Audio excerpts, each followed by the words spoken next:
science and the little observed and recognized science of metaphysics, I can decipher what they have gathered together by their observations, and then based on my expertise of studying the unseen realm and all the laws that govern the unseen realm, I can speak to you about how I have, through what I know, interpreted the data. Well, first and foremost, the science of genetics is another form of fragmentation of the study of the whole biospiritual body that we call the human being. More and more, as we advance in the study of man, humanity, we begin to fraction and fragment the physical temple into ever more microscopic venues. And we have come now to the phase of knowledge where man is now seen as an atomic structure created or formed into a molecular structure, which in turn is formed into a cellular structure, and from that cellular structure comes out into the different forms of intelligence that we see walking the planet from the DNA. All of the different quote-unquote discoveries that we're getting today is based upon the perception that present man has of himself, or the present church or religious venue of science. Science is a form of religion. Just like politics is a form of religion. Religion is a form of religious thinking.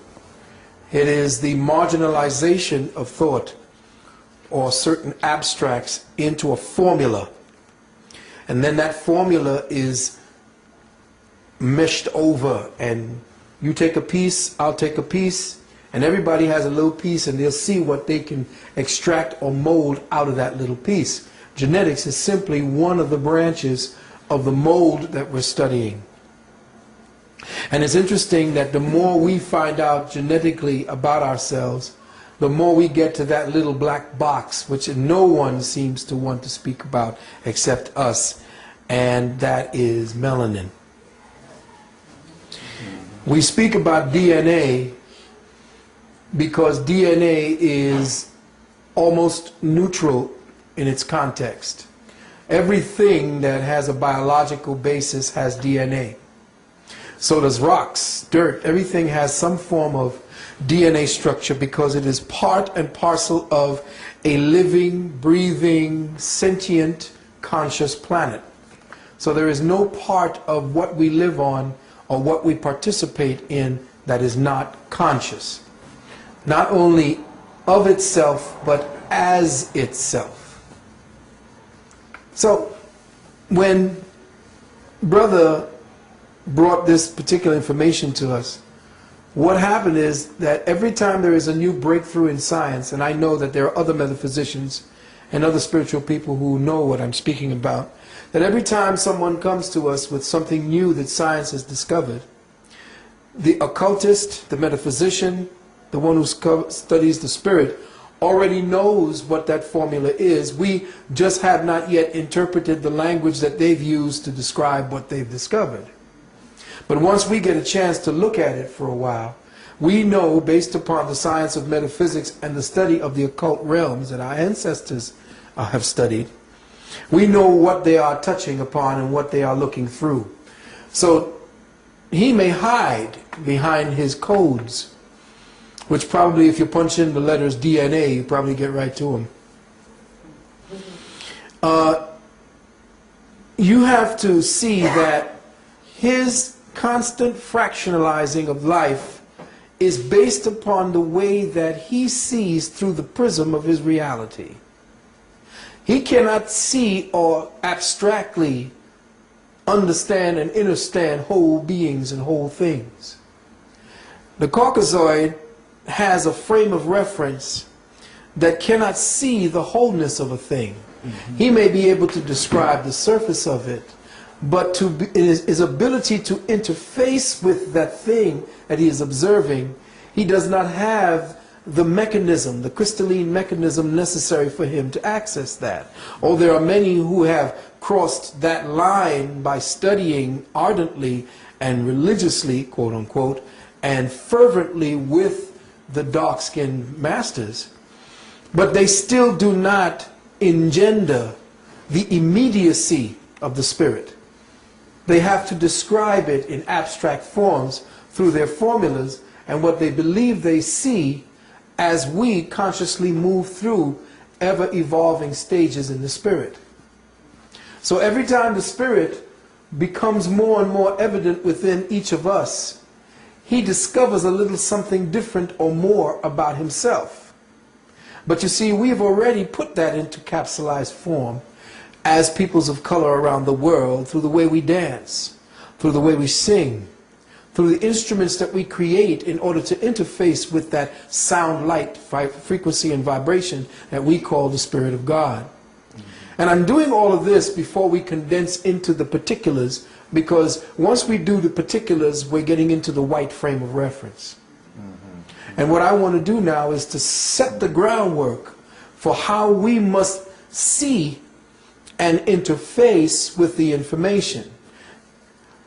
We as metaphysicians and occultists know that every time science discovers something, we know that it's them catching up to the metaphysician, catching up to the spiritualist, catching up to the occultist. There is nothing that he will ever discover that is not already known by the very few peoples who still retain the ancient wisdom knowledge, the ancient wisdom sciences, the mystery science that they talked about in ancient Kemet, the shamanic sciences that they talk about amongst the indigenous people. We already know this. But it is necessary because our children are caught up in this paradigm where everything needs to be fractionalized, torn apart, eviscerated, thrown up into pieces, ripped apart, so that you can see how the little pieces work. That's fine. We'll do that. But we must never lose sight of the fact that with every discovery, in his own fragmented way of thinking, we must take that discovery and put it back into the piece so that we see how the whole operates. In that way, we won't end up making machines that tear down whole forests, that rip up the skies and the water. Because he is so estranged from the living beingness of this planet, he can, without any conscience, without any responsibility, do what he's doing to the planet. Because this is the way he sees science. He sees what life is. It's just things for him to rip up and study. Consequences be damned. They'll come later. So I must place into the records that his ever deeper incursion into the study of DNA is his ever deeper incursion into the study of dark matter consciousness, which is the study of melanin. Because melanin is the intelligence that makes the spirit real to us. It is the aspect of spirit that weaves the intent and the will of the Creator into something that we can perceive, something that we interface with through time and space, something that we could say this is this and that is that. It gives us depth, it gives us perception. Melanin differentiates the one spirit into the many things that we witness as reality. So the study of DNA and the study of genius is the study of melanin, of which the peoples, the first peoples of the planet, have the abundance of. You see, when they mine us, when they stole us, when they captured us, when they came over and they tore up our ancestry and destroyed us, they knew they were doing the same thing that their scientists were doing.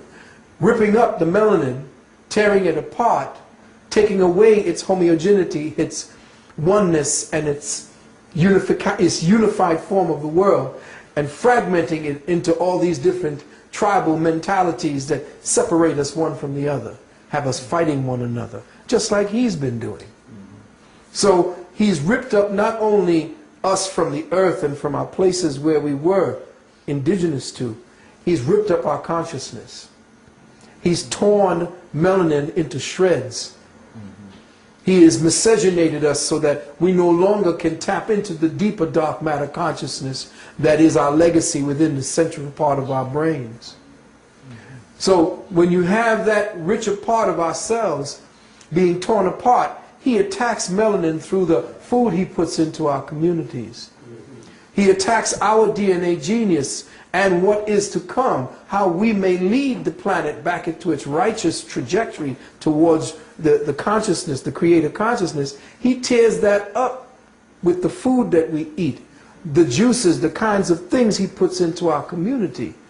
The air we breathe with the chemtrails that you see on a clear day, where clouds that don't look like clouds are up above, with planes spewing poisons like barium and aluminum and genetic material that are supposed to be entrained within your lung tissue to change and mutate you.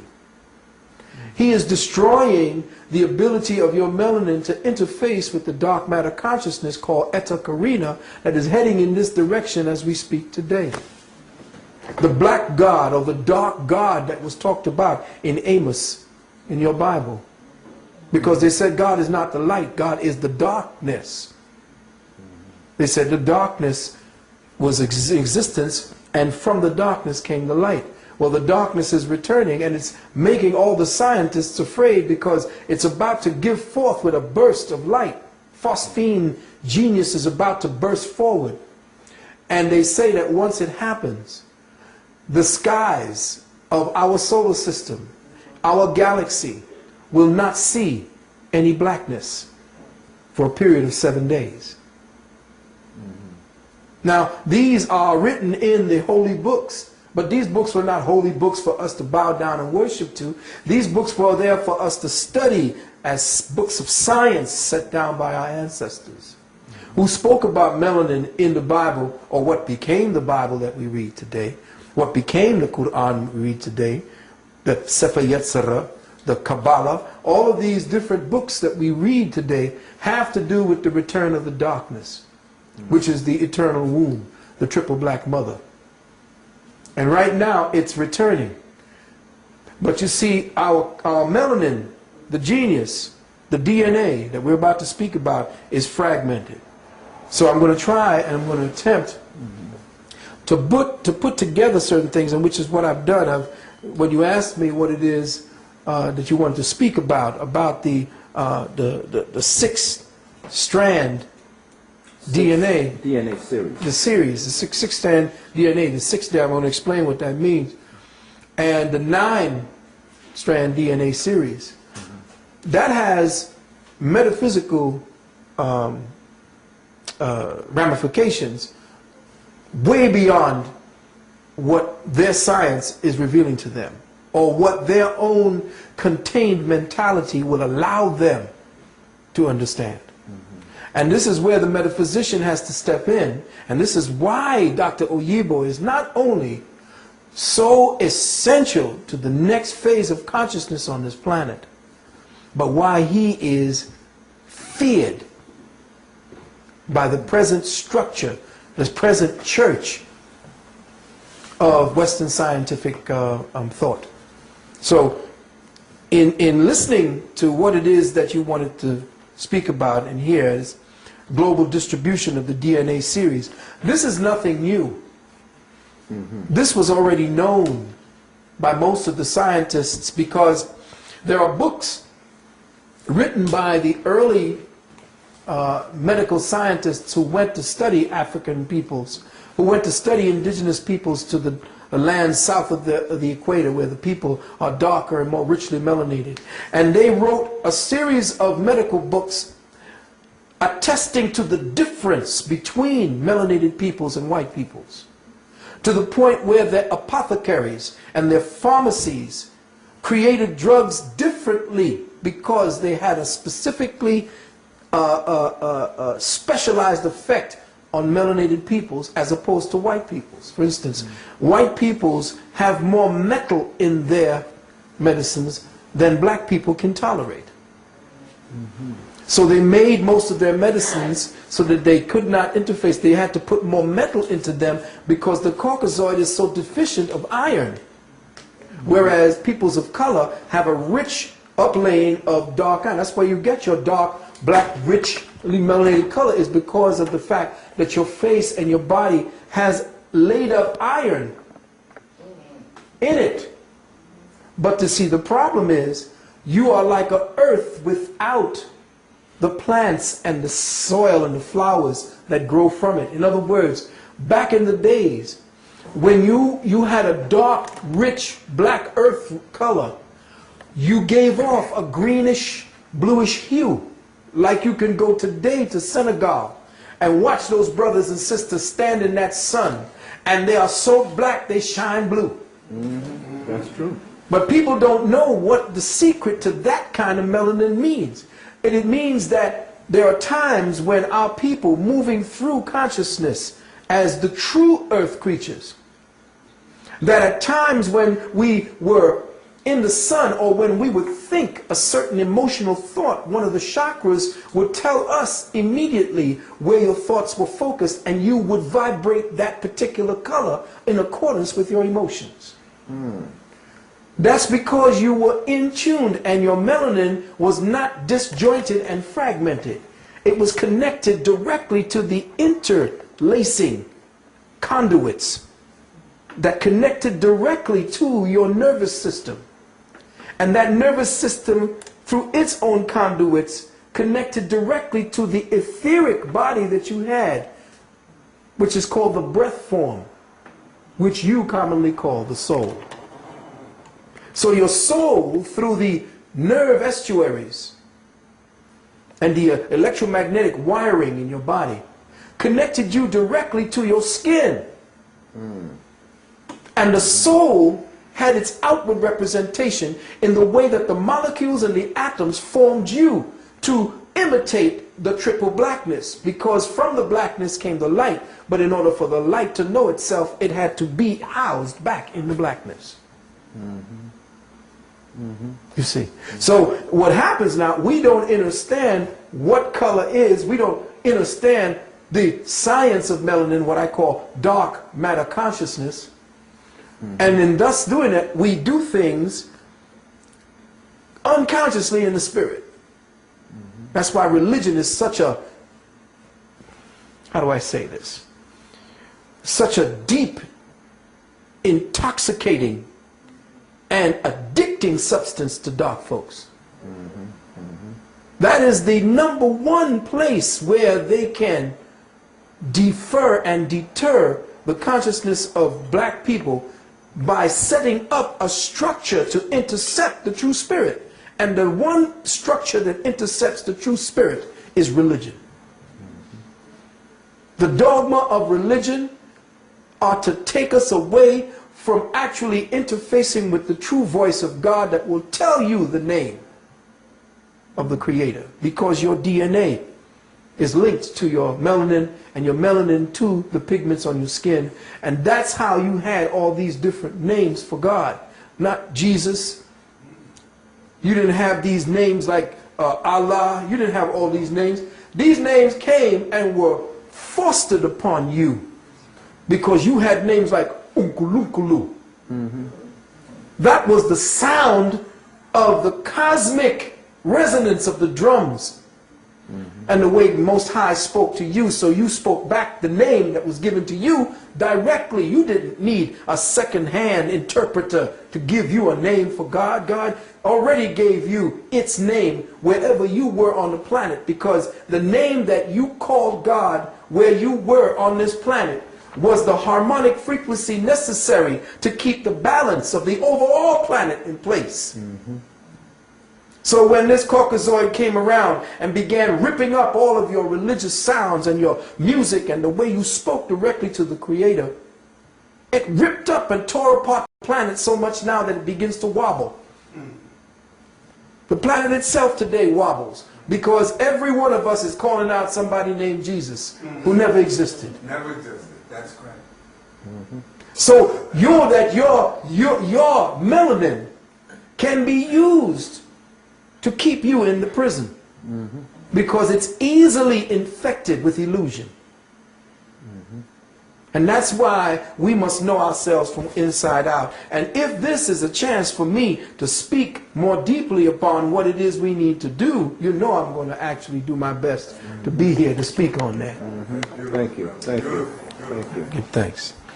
Now, I need to read into the record for everyone some things that I put down very quickly for us to understand or understand around what this DNA situation is and what this whole concentration on genetics and, you know, what's going on with the genetics of disease, and we found a gene for cancer and the gene for leukemia and the gene for that. You can go down to Woolworths and find genes.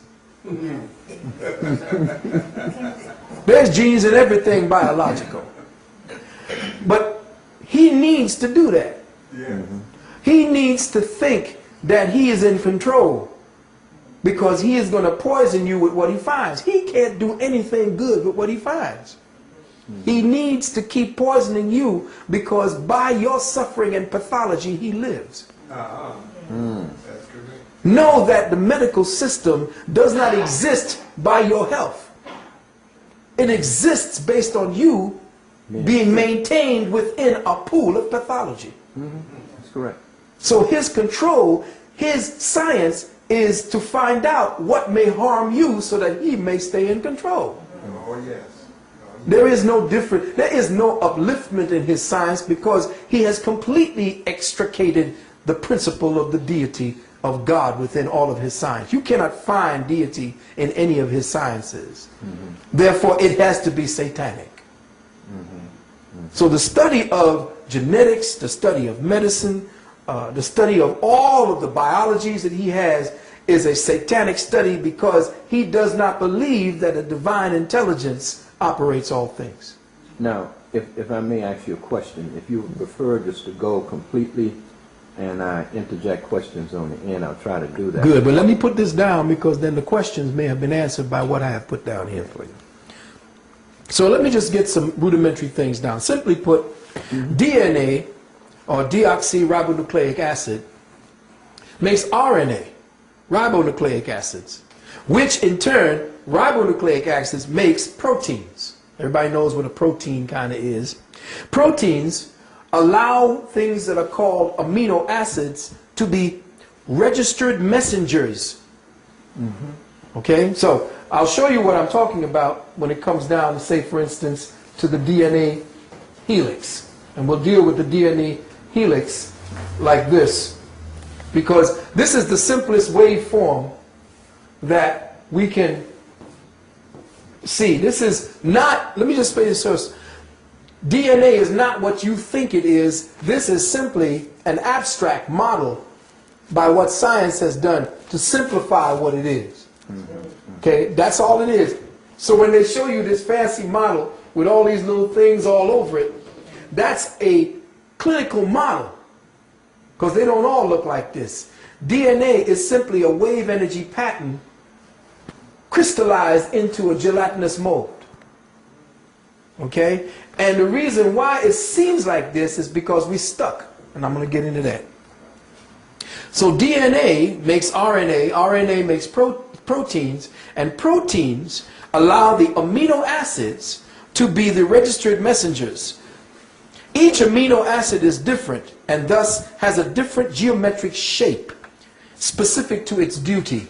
So amino acids are little messengers that attach themselves along the DNA. And I'm doing it extremely simplistic, because if you get in contact with this guy, he will start getting into the church of his own scientific churches. Huge amount of gobbledygook that simply doesn't do anything, because it's their own language. It's their own way of estranging you from what's going on inside of you. So, each amino is a microprocessor. A microprocessor of light signature frequencies. Okay? So, when you eat, or when you breathe in, or when you drink water, or when you take in anything that's real food, the breaking down of substances, especially the stuff that you breathe, essentially comes from what your environment gives to you in the form of the breath. So as you breathe in or as you eat in, certain things become digested, not only in the lungs, but in the stomach and everywhere around you. Even knowledge and the sitting and learning is a form of digestion, which creates a certain type of etheric amino acid that is not yet detected by them. That's correct. Okay, so I already jumped you forward maybe 10 years to what they're going to discover somewhere down the line. But when you breathe in, your alveoli in your lungs acts as condensers and compressors of cosmic solar material that is in the air that you breathe. Now a lot of people say, well, it's in the air. How can I don't see it? Well, you can tell that air is a form of atmosphere, or almost like a watery kind of atmosphere. If you will put your hand outside a car, for instance, and you feel that resistance as you're moving through it, and you can do this, you feel it. There's something actually feeling against my hand. Well, you're like a fish in a bowl, but you are in a more refined atmosphere. You see, so in this atmosphere is a whole other universe. You're living in a terrarium, an open terrarium or open aquarium, with a kind of water that's so refined that this is the way that you breathe. Like the fish breathes, the deeper and more condensed form of this same thing. You see. So when you breathe in what are called etheric materials, solar materials that condense to become your etheric amino acids. But the food you eat is a denser form of the same thing. So as you break down food that essentially has signatures within them. The enzymes, the proteins, and the fats, and all the different types of glycerides, whatever it is that you have inside of that food, begins to break down to make certain proteins and sugars that begin to attach themselves along the DNA. Now this DNA has these little signatures here because through your body every day, through your body, there are waveforms, light waveforms that are constantly bombarding through your body, more refined, giving you information. And that information that's coming from the outside in the form of light and in the form of your emotions and the form of your thought processes and the form of the electrical magnetic energies in your nerves are passing through the DNA as well. Okay? Now, each amino is a microprocessor of light signature frequencies. It's an antenna for the reception of light codes. Now let me be very clear about that. Light codes are essentially coming from the sun, but it's also coming from all of what you call stars. Coming from constellations, the 12 of course you know being the zodiac. Each zodiac has a specific space wherein this world spins. There are 12 of them around us, and we're inside of that. And everywhere we go, they are positioned in different areas as we travel around this and the sun itself. So we're inside this light fixtures. Just like this light is beaming on me, that would be Aquarius. One behind me would be Leo, or all of these. So we're inside of these 12 light fixtures. And behind them, there are 12 or 200 more. So we're getting all these refined form of lights. These coming together and interfacing with one another constitute the light codes that hit us finally.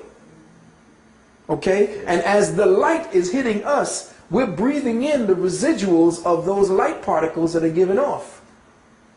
And we're getting information messages. So, these proteins and these amino acids are micro chakras, and I'll explain all of that, all connected to the 7 primary chakras. Each microprocessor amino has a code combination. Each has a 3-letter code. So you can imagine now that the microprocessor aminos has a 3-letter code. And we're going to get into showing you how, you can just cut this part right off. A 3-letter code. These are chemical codes used to articulate different combinations of carbon, melanin, hydrogen, melanin, oxygen, melanin, and nitrogen, melanin. that they collectively go into the constitution of aminos created to receive specific light code instructions. There are 20 known light code antenna processors presently identified by Western medical science. 20 known antenna that define the biocosmic temple we call the human body.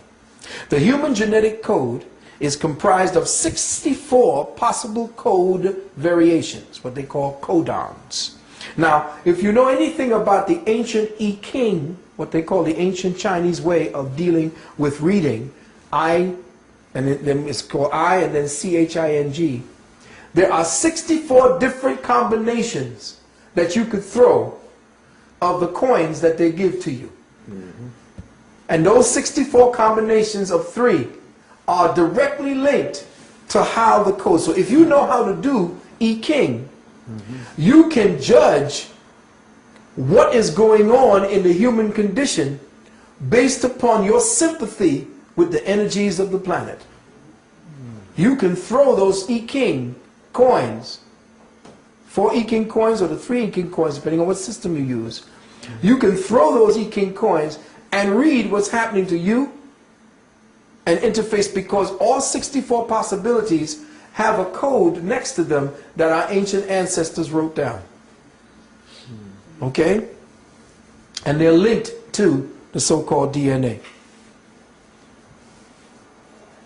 Now, the human genetic code is comprised of 64 possible code variations. It is these 64 variations that represent the limit or the wall of our perception for Western science.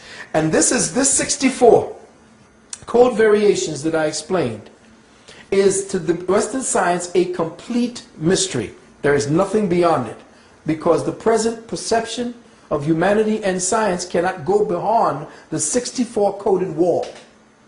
It's like 64 bricks to this particular wall that they cannot see beyond. The mystery is that there are 64 possibilities, but only 20 light code antenna keys turned on and are in working order. So, if we know that there are only 20 possible variations within the chemical codes for aminos, and there are 64 possible code variations, it means that 44 code variations that would then link us up to a higher reality within ourselves are missing. Mm-hmm. Now, here's this man coming along to say that in the southern regions of Africa, below the equator, right now, at this point, there are evidences of people that are supposed to be primitive. Primitive meaning first, but to them, primitive meaning idiotic and savage. But not understanding that these people hold on to the primary code keys that humanity had when they first fell out of spirit. If they found 9, understand that there are 3 that's only missing from them and 6 missing from them. Because the first stages of being able to climb out of the present perceptual paradigm is to link up to the 12 DNA series. He only got to 9.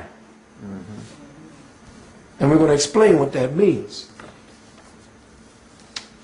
So here we have a problem with the amino sequence. Let's just use one amino acid, the amino acid leucine. L-E-U-C-I-N-E. Now, the amino acid leucine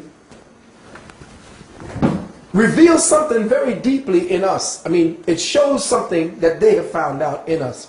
And it shows something that we as metaphysicians have been trying to tell people for a long time. The occultists, the shamans have been telling people, we are locked down.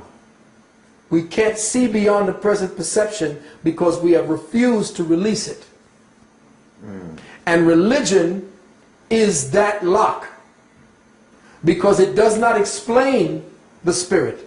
It tells you to believe. But when you believe, it means that you have surrendered your critical thinking and your reasoning mind to accept something based upon what somebody else has said, not first-hand experience. Here's the problem. This society, Western society, is not based in first-hand experiences. Western society is based on vicarious experiences, which means we go to movies, TVs, we go to different shows to see other people enjoy first-hand experiences with us. That's true. So a second-hand experience does not allow for certain parts of our bodies to develop.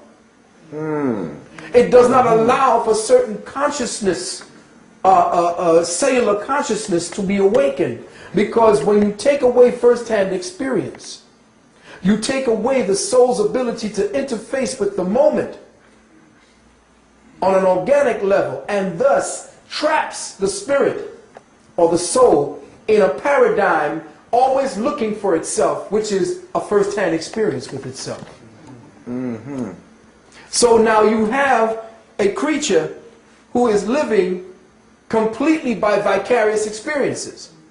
Okay, go to church, come to the preacher will strike up the band's music tells you sing these songs trigger a vicarious experience in you. You now, based on the programming, are told that Jesus is doing that to you, but you're doing it to yourself. Correct. And you've accepted the programming that somebody is doing this for you. I'm feeling Jesus because why? The preacher says that that feeling that you're feeling while you're in this place is Jesus. But you don't understand that he is using your own spirituality, your own inheritance of the Spirit. That's correct. And spending your inheritance by keeping you high on ignorance. Okay.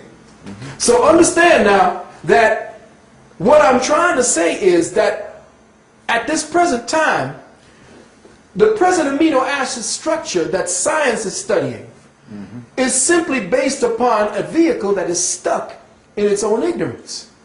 As soon as you awaken this vehicle, this entity creature, all of these codes will change. In the twinkling of an eye, didn't the Bible say? That's correct. But you can't do that if you keep the eyes blind and the twinkle out of them. That's right. Yes. See? And the knowledge of oneself puts the twinkle back into one's eyes. But understand this. Now, the amino leucine looks like this. UUA. These are the way that they are set up in sequence. UUA, UUG, and these are the way the proteins are set up. The protein aminos are set up. CUU, CUC, CUA, and CUG. Now, if you're looking at it, we have 6 completely different chemical combinations, but they all still add up. These 6 different completely chemical combinations. These are 6 completely different chemical combinations for amino acids, but they all add up to leucine. Which means, and this is happening throughout the whole DNA helix, which means that humanity is stuck or locked down in a consciousness of redundancy. The consciousness redundancy that we are presently locked down in means that we can't see to the next phase of our development in the journey of life. And what has happened for the last 2,000 years is that a force has been placed upon us, has been imposed upon us. We have been forced into this reality to believe something that you don't understand. And you know what Stevie said? If you believe in things you don't understand, you suffer. Superstition ain't the way. And what is religion? But superstition. Overstand and understand that our redundancy, the reason why we are continuing to be at this pace, constantly suffering as peoples of color, is because we have played into the illusion of ourselves. We have adopted an alien perception of reality. We act to give life to this corpse, this Frankenstein that was created on the slab. You know what happened when Frankenstein was awoken. Our electricity, our life force gives life to this Frankenstein monster. And what happened when it got up? It started tearing up the village. So it's our focus of attention to the church, to the politics, to the education system. Those are all the limbs of the Frankenstein monster. The more we give our children over to that, the more energy we give to the Frankenstein monster, and then we turn around and wonder what's happening to our village. Because the children you send into that beast, into that laboratory they call the classroom, comes back as the Frankenstein monster. That's not your child anymore. It's being genetically changed, altered in consciousness. So the monster lives. And the redundancy continues. And you get another a newspaper where another brother is shot. Another sister is raped. Another child is abandoned. How much longer is this thing going to go on? As long as we continue to think in redundancy, this is continue to happen. And we have now become addicted to our own comfort. Miserable as we are, we still addicted to this semi-comfort that we call reality. If you want to truly change, you have to suffer. Period. If you pull away your electricity and say, I'm not using electricity anymore. If you say, I'm not going down to the Piggly Wiggly, or I'm not going down to the A&S, I'm not going down to any of these things that feed this Frankenstein, you watch this thing come crumbling down like a house of cards. But you got to remember that your Negro preacher, your Negro politician, your Negro educator is there constantly wanting to go and pay homage to the monster, because that's who he's plugged into. I didn't care that Sharpton was speaking at some Democratic National Convention. That ain't going to change Harlem. No. Harlem is dying. Yes. Rango gave that away. Yes, he did. That's your other Negro politician. They're there to serve the illusion, to serve Dr. Frankenstein. And it's your DNA that's being perverted every day by the way that they're putting their food. They're converting the foods and perverting the foods, and you go in there and eating anything and everything that comes into your community. Correct. And eating is a form of communication. Know that. I spoke about that in my nanogenetic mind control. That when you change the genetics of the food, you teach to the genetics of the human being. Because when the human being consumes that food, it begins to pervert the genetics. So you can genetically mind control somebody without lifting a finger, by simply getting them to eat the food that you're perverting. And your body no longer is going to be the same. The legacy that you have from your genetics, your sperm and your egg, will no longer be the same genetics passed on to that child. And that's why you have so many faggots and homosexuals and lesbians running around today. I know you're mad at me for what I'm saying, but somebody's got to say it. At the end of every civilization, there's one thing common to all of them. Greece, Sumer, Kemet, all of them fell just when homosexuality began to rise. Go back to all of your histories and see if I'm lying. And that's based on perverted genetics. So understand and understand that what we're doing right here is not just floating off the top and putting up theories or what do you call it. This is a science that they will never teach in school. They'll never teach the young genetic student why is there such a redundancy just to one amino acid. Because the redundancy is the effort of the body to find an escape route out of the present condition that it's in. Maybe this combination might do it. No, you did something here to stop this from converting out of or evolving out of. So then they created this one, and then this one. All of it indications of the body trying to find a way out of it, because as a byproduct of life, it is in motion constantly. You stop it with emotion. The one thing about science that they teach you is that science and life and all that lives, all that is science, is about movement and motion. And when you stop motion, you stop life. The motion is also seen in your thinking process. Thought creates motion, because every time you think, you create an atom. Every time you think, you create an atom. See, they don't give you that in school, because they, as a child of the Creator, it means that you are a creator.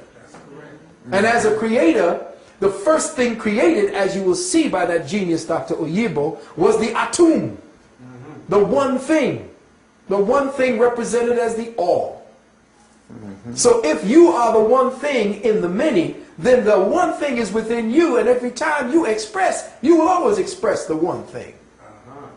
The illusion is that it's many, but it's not. It's the one thing that begins to take on the personality of the many. You see, so this is, just by studying it, redundancy, if you do not know why there are so many different variations just to make up one amino acid. It is said that the light code frequencies of the star cluster constellation, now listen carefully, here's a little something for them to go run and tell.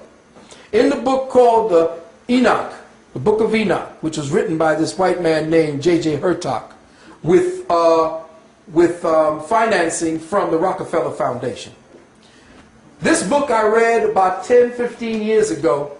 Powerful book, but none of my brothers and sisters could understand it. I didn't even understand it, but I kept reading it. And there were some things in there that I know they know what's going on. They've studied our information. He says he got it from Enoch, which gave him, you know, white folks got this thing whereas they want to pretend that they didn't get it from us. So they got it from some spirit that gave it to them. Yeah. That's that New Age bullshit. They like to tell you somebody else told them. Well, who was it? Oh, it was a spirit that talked to me at night, and Enoch said. Well, hell, Enoch was black. So you can't get away from that.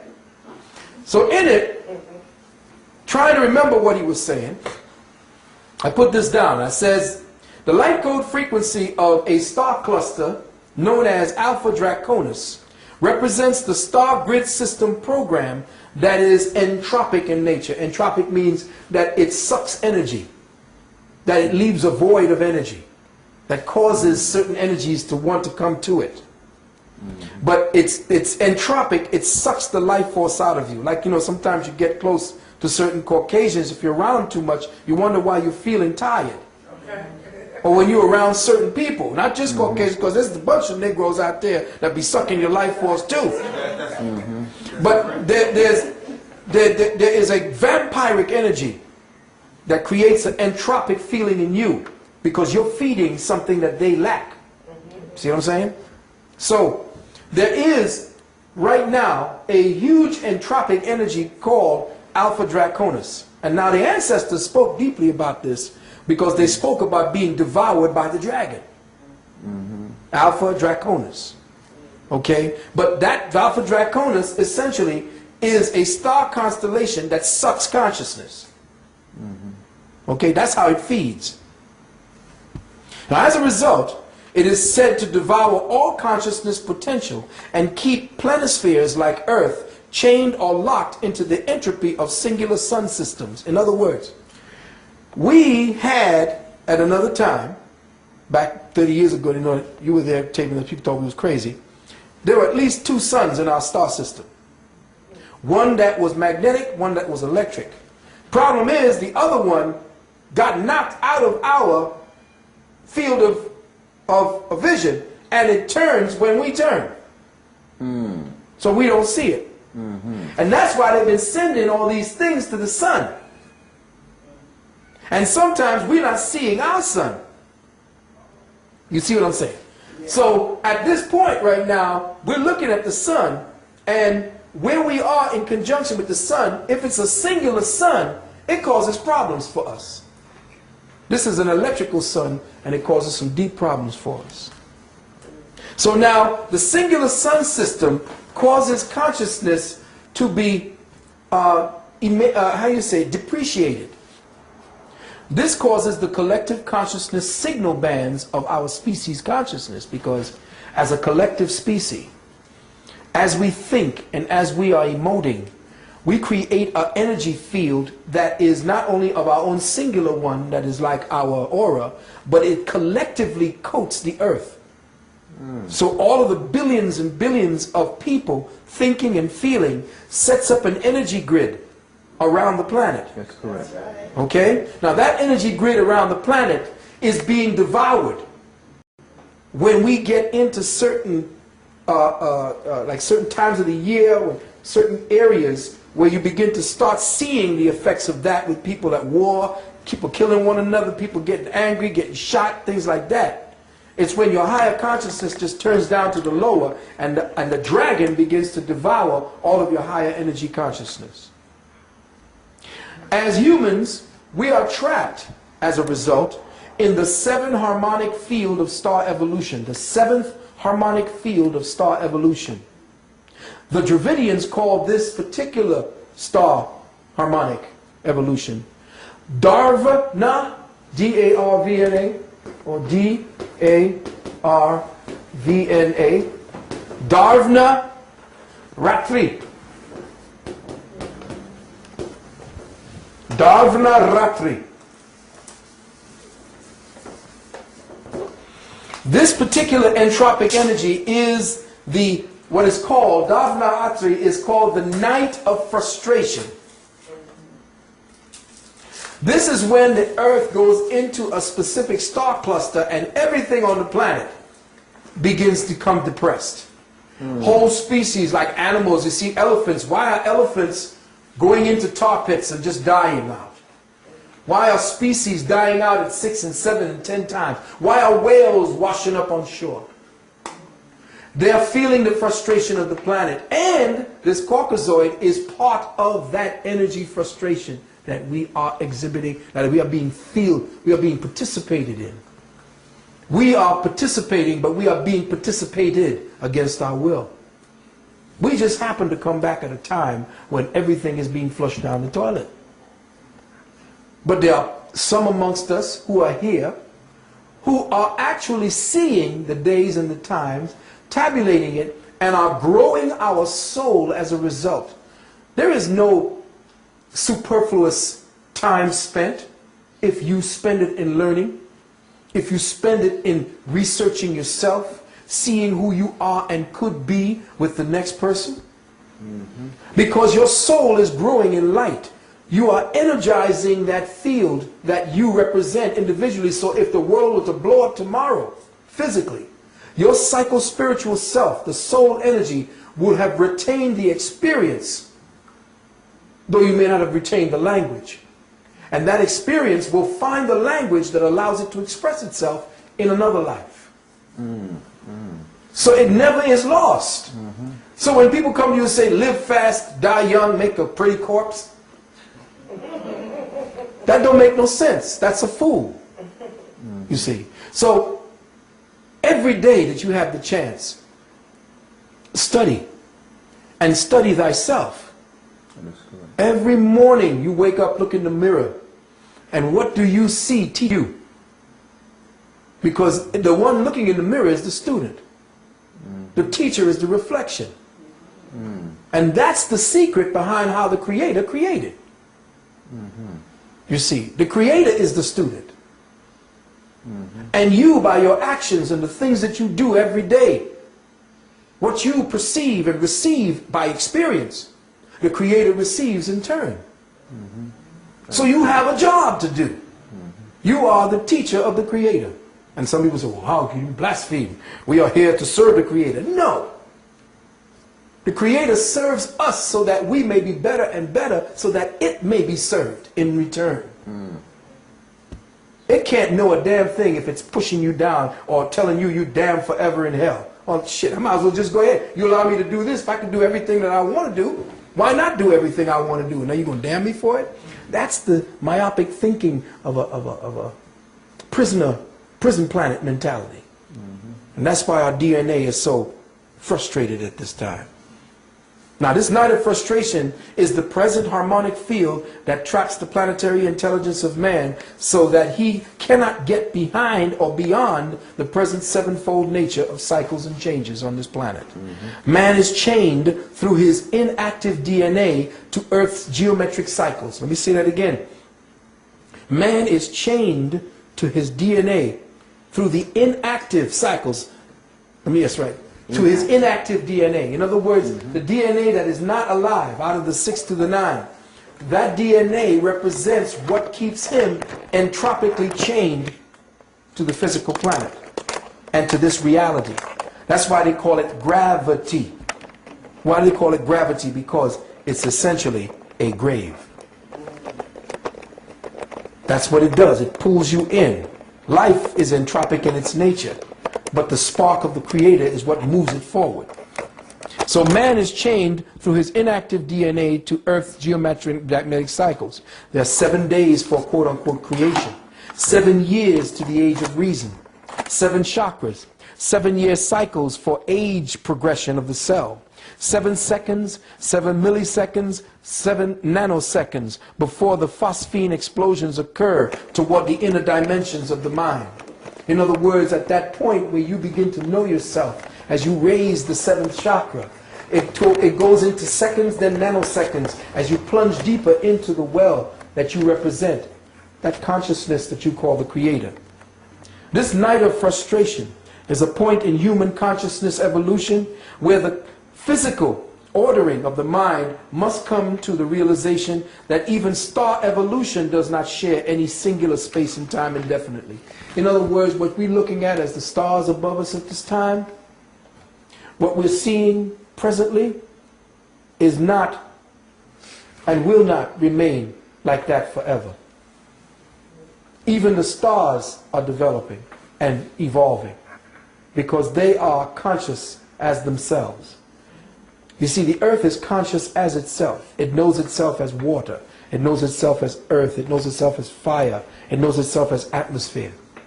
But you see, it does not become conscious of itself until man walks upon it. You see what I'm saying? You can't, man, and don't get me wrong, sisters, but man is mother, father, son. Mother, father, son. In the ancient Hebrew, which is Iu, Hebrew came from this word, Iu, which is the name of an African god. And the name of the people were the Ius. So the Hebrew himself, Hebrews, I don't call it the Hebrew language or, the fire letters that they have. That's not the Hebrew language. That Hebrew language or the fire letters come from the hieroglyphics of light. See? This is where it came from. So light creates fire. Fire is a condensed value of light. It is a conditioned value of light. All right? And fire being a conditioned value of light would have to extrapolate from light. So the first languaging system were hieroglyphic pictographs that were beamed in the form of light codes that we then translated into what you see as the hieroglyphics, or what I call the Medunecha. So the Medunecha were the first, which means that's the light language. But I call the Hebrew language the Ku Medu, which is the fire language. Because all of the Hebrew languages are actually the representation of flames in their different, if you look at them, they're the representation of fire. All of them. It's all about the way fire dances. So the flame language, Kumadu, is what we are studying now in this particular part of what we're dealing with as a reality. Now, I don't know if I was going to show you something again. I always get caught up because there's so much to teach and to say before we can get to the questions. I want to make sure I get all of this down so that we have something to work with. Well, let me just put this down. The human body has 12 meridians. We'll come back to that. The earth has 12 meridians. All are connected to the 12 meridians, light beams of the star constellations, the 12 star constellations called the zodiac. All of the 12 star constellations, all of the 12 meridians of the earth and the 12 meridians of humanity are interconnected to form new thresholds of awareness. That means how they interplay one with the other can provide the doorway for humanity to come out of the present perception and into another reality. Their interplay can be seen in the form of helical energy patterns that match the patterns of our DNA. In other words, the way that the meridians of the earth the meridians of our patterns of our bodies, and the meridian patterns and the thresholds of the constellations all come together to create helical energies that match exactly the helical patterns that are seen within your DNA, actually, the DNA. The human vehicle has 12 awareness meridians of light, all connected to the archetypal seed cell. Now this is the secret. This is what they'll never teach you. The human vehicle has 12 awareness meridians. That's what the acupuncturist is moving when they stick the needles into you to move the energies around.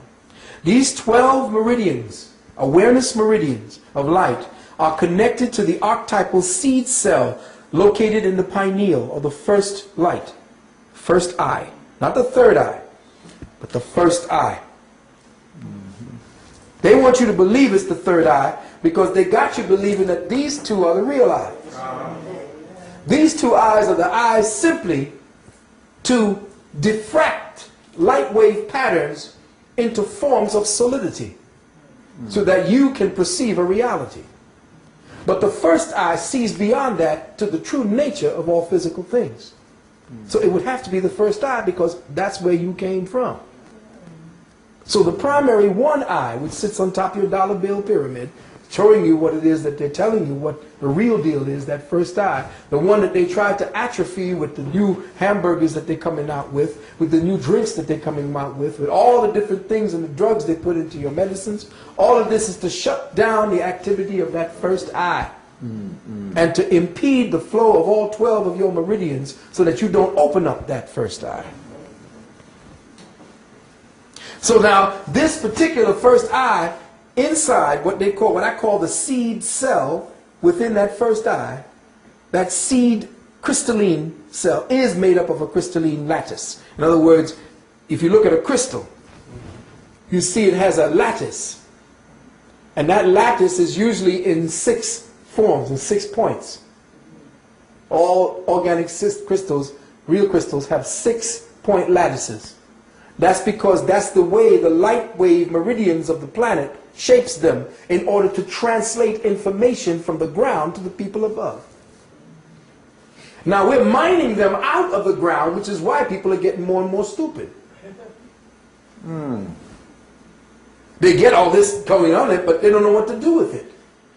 They don't know how to put it back into the earth so that it vibrates properly, so you can, when you're wearing it, you're in phase with the earth, you're interfaced with the earth. But they're mining it out now, and inside of all of these crystals are locked the thought engrams of previous civilizations that lived upon the land where it was mined. And you could put this into places, you could go into meditation with these and go right into contact with them. Because their energy signature still surrounds this planet.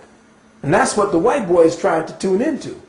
But see, he's over there trying to steal Native American thought and Native American organic interface.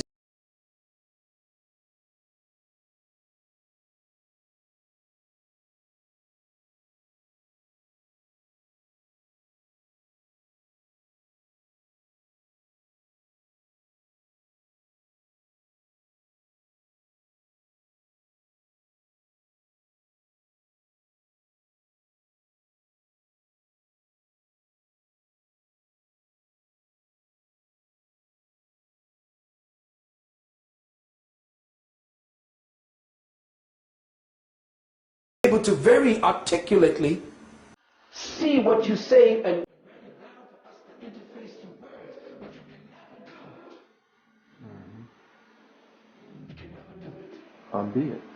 albeit. So as I go on very quickly, the Earth's planetary membrane, what is called the ionosphere, troposphere, stratosphere, etc., or the biocomputer, has 12 vibrating light focused channels. Both channels are used to reprogram the human molecular atomic structure and act as key points for the shift in particle or quantum perception, which is the doorway to the next level of biospiritual evolution.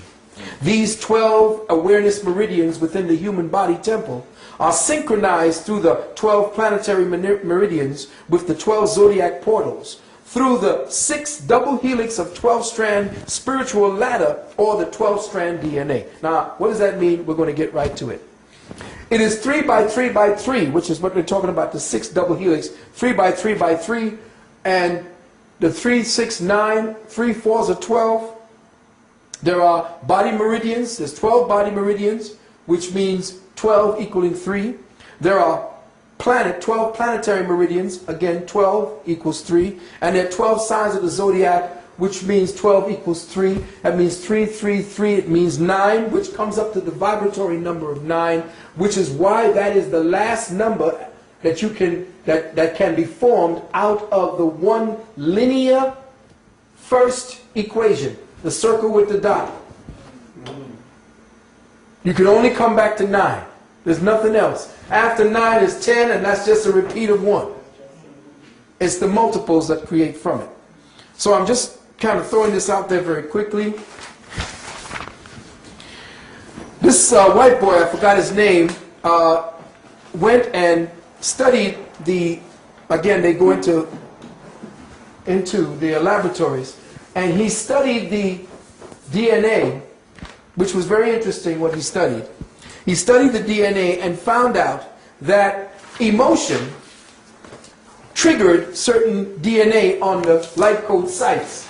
So, let me just put this down one time to show you what he found out, which is very interesting because it just substantiates our ancestors. This is DNA, for instance. Okay, we're all okay, we're on the same page. We'll say this is DNA. Now, let's just, for simplistic sake, let's just put this way. Okay? Let's just do this. On this DNA, we have a series of amino acid proteins. And again, these little amino acid proteins have different little shapes. You know, one may have bunny ears, another one may have little arms. You know, they have little shapes, little crystalline shapes that are their own. But they are based upon the temperaments that you share right now. So you create the proteins and the amino acids based upon the mentality that you carry. Yes. So what they do to our children is to create certain conditions whereby in the education system and in the idiot media system and in the entertainment system, certain crystalline structures are formed along their DNA patterns. By the way the music is played, the kind of sounds that come out of their music that shatters these crystals once those sound waves pass through them. Okay? Now, we say that we have a kind of light code sequencing site of an emotion. When an emotion happens, depending on the type of emotion you have, it will dictate how many of these aminos are touched. And thus, when the wave signature of the DNA of the emotion touches certain amino acids along the site of the DNA, it teaches the DNA what that emotion is supposed to do and how that emotion is supposed to translate as the physical body. So, if the emotion, they found out in the laboratory that if the emotion is made up of fear, and look what's happening today. They find out that if the emotion is made up of fear, the wave the wave signature is very broad and hardly touches any of the crystals, of the amino acid crystals. But if the waveform is energized through an empathetic energy that they call love, that the waveform is so dense that it touches damn near every one of the crystals along the DNA strand, which then translates to an evolving being, because along this waveband signature, which is more densely collected, you have more information. Thus, more information is passed on to the DNA. And when the DNA has more information, that person person is now tapping into the very genius that he is trying to seek. Now, what has differentiated these people? 9 times out of 10, these people ain't educated. And the people that they went to find the samples from ain't yet hooked up into Western civilization. Or if they are so tuned still into the talking of their own ancestral gods, eating their own ancestral food, and have not yet undergone the serious stress, or have learned to bypass the stress and to take on a whole other way of being to survive. But in them is contained the treasury. This is the Fort Knox of the human genome system, according to him. So now he has to find out what is it that these people have that we Caucasoids don't have. There it is. And you will see now that coming out of Europe, there are going to be new potions and pills to turn white people black. It's getting ready to happen. You're going to watch it. They already got them. In fact, there was a movie out called Black Like Me. And they had an experimental pill that Richard Whitmark used. Not Richard Whitmark, what was his name? No, it wasn't Richard Whitmark. Richard Whitmark was that skinny dude. It's the other round white boy who played it. Yeah, with the gray eye. William Bendix or something like that. You know who I'm talking about, right? Heavyset dude. Do you remember what I'm talking about? Yeah, I know what you're talking about. Right. I'm just trying to think of it. He took a drug called Sorolin that turned him dark and black. And they're getting ready to put that back on the market for white folks because the sun getting ready to get ugly on white folks. And dark folks who eat white people food. Watch. The melanin is going to be disjointed and destructive to you if we don't come back into our collective thinking patterns. From that scenario that you were saying, which is great, will, even taking that pill, will it affect the chemical combinations? And that's the main thing, which the UUA, the UUG, the CUU, and the last one, the CUG. With that pill that they get, their combination still won't be as fast, I don't think. Well, see, what you're hitting it on the point right now. All he can do is drug himself into some kind of similarity. Yes. See, he can't be it. He can only be similar to it. He has to flow back into the dark mother consciousness, which is why you see him paired with all these black women on TV. Now that DNA, which is the deoxynucleic acids. Yeah, deoxyribonucleic acid, yes. Will it affect us in some way, or could we tap into this thing more? Well, what they have found is that the bloodstream of the black man and the black woman has incredible variations and differences than the white man. First of all, it's thicker. Yes. And it has a lot more red corpuscles, Yes, red blood cells, which means that we are older by means of us having more generated cycles of incarnation. You see, the more denser your bloodstream and the more denser your red blood cell or your cellular network, the older you are in consciousness. Well, you just answered something for me. I was going to the doctor for, they would give me hydroxyurea. My blood cells are very, very rich, very rich. And they give me the hydroxyurea to Thin it. to thin it. Yeah, exactly. Turn it down. Right. Now, what is that? Detrimental? Or Yes, it is. Oh, it really is? Yeah, because you see, what you've done now is you thin the messengers to your melanin on your skin. Uh-huh. And what's happening is you thin the oxygen necessary to keep that melanin alive. And what's happening is the foods that you're eating is causing your melanin, your blood, to become mucoside, which causes a stagnation in it, which then further complicates it for dark folks. And it eats up your copper, which causes problems in your heart. You see what I'm saying? We have a whole other kind of, Now me, I'm mixed. I got the damn Spaniards, you know, and what do you call them, French. Went down and messed with my Carib Indian ancestry down there. So I got the mixture of them. And so what happens is you have to be very, very careful. You have to be mindful of the fact that anytime you take white folks' drugs, it's going to affect you deleteriously, where it'll probably be all right for them because they need that. See, now I don't mind people who are on the black dark folks who are on the path to take the herbs first before they get off of herbs, because a herb is another form of drug.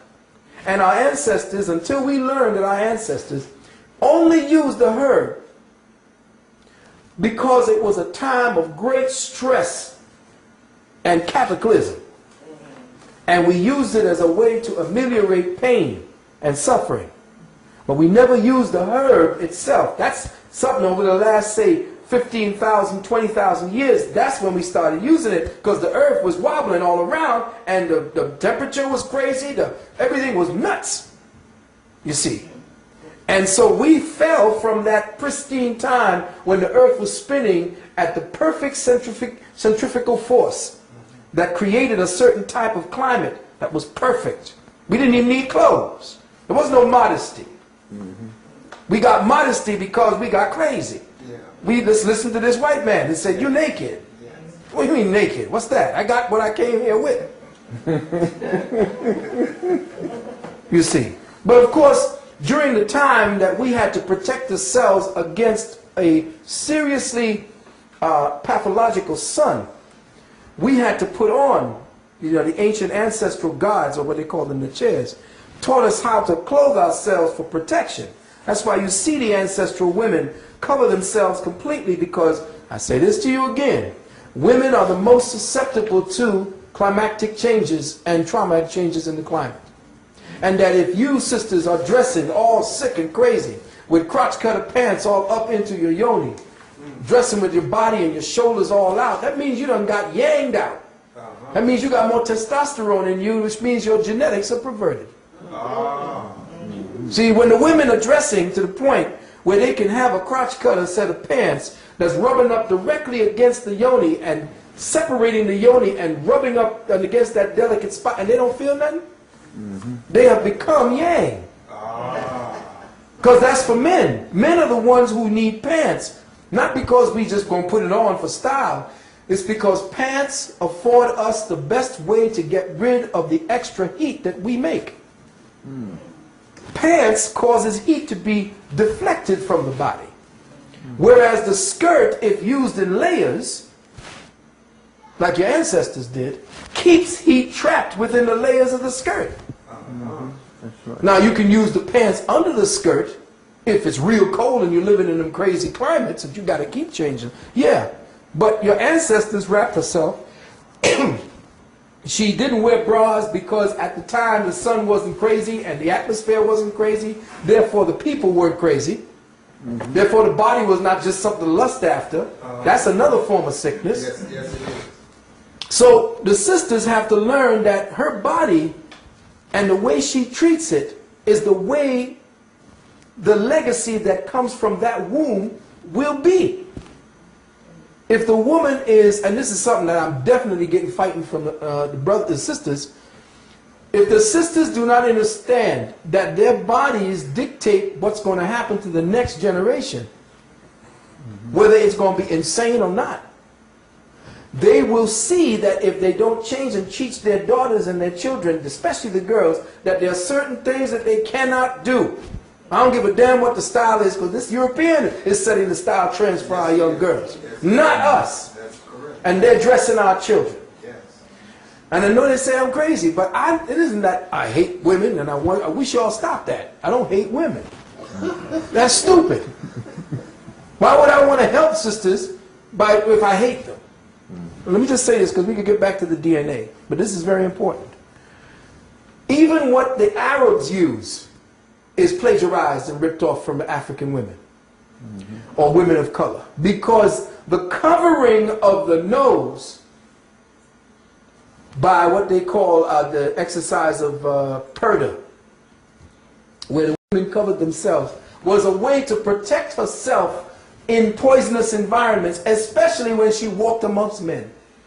What does that mean? When women walk amongst men, women who are real women, sensitive women, women of childbearing age, there is a specific pheromone given off by men because we're electrically charged. And those pheromones are actually signatures that can be read because scientists have taken infrared and all kinds of different light spectrums and have pointed it at animals that are in heat, and the pheromones are kicking off in different colors. And if that's the case, then men give off through their scent especially certain particulate scent molecules that are breathed in by the woman. When she breathes that in, if she's a sensitive woman, boom, she starts ovulating. But we think that at the time, of course, we got the crazy Arabs taking it, who want to conquer, and what do you call it? And the women now are being used and abused based upon something that the women did in order to protect themselves when walking amongst men. If they're not amongst their husbands, they cover. Not because they cover for modesty or the man don't want to see her face. That was nonsense. They covered because the men gave off a certain odor, especially when she was pregnant. She would never go walking amongst men or working with men when she was pregnant, because you breathing in his signatures changes the genetic structure and signature of your baby.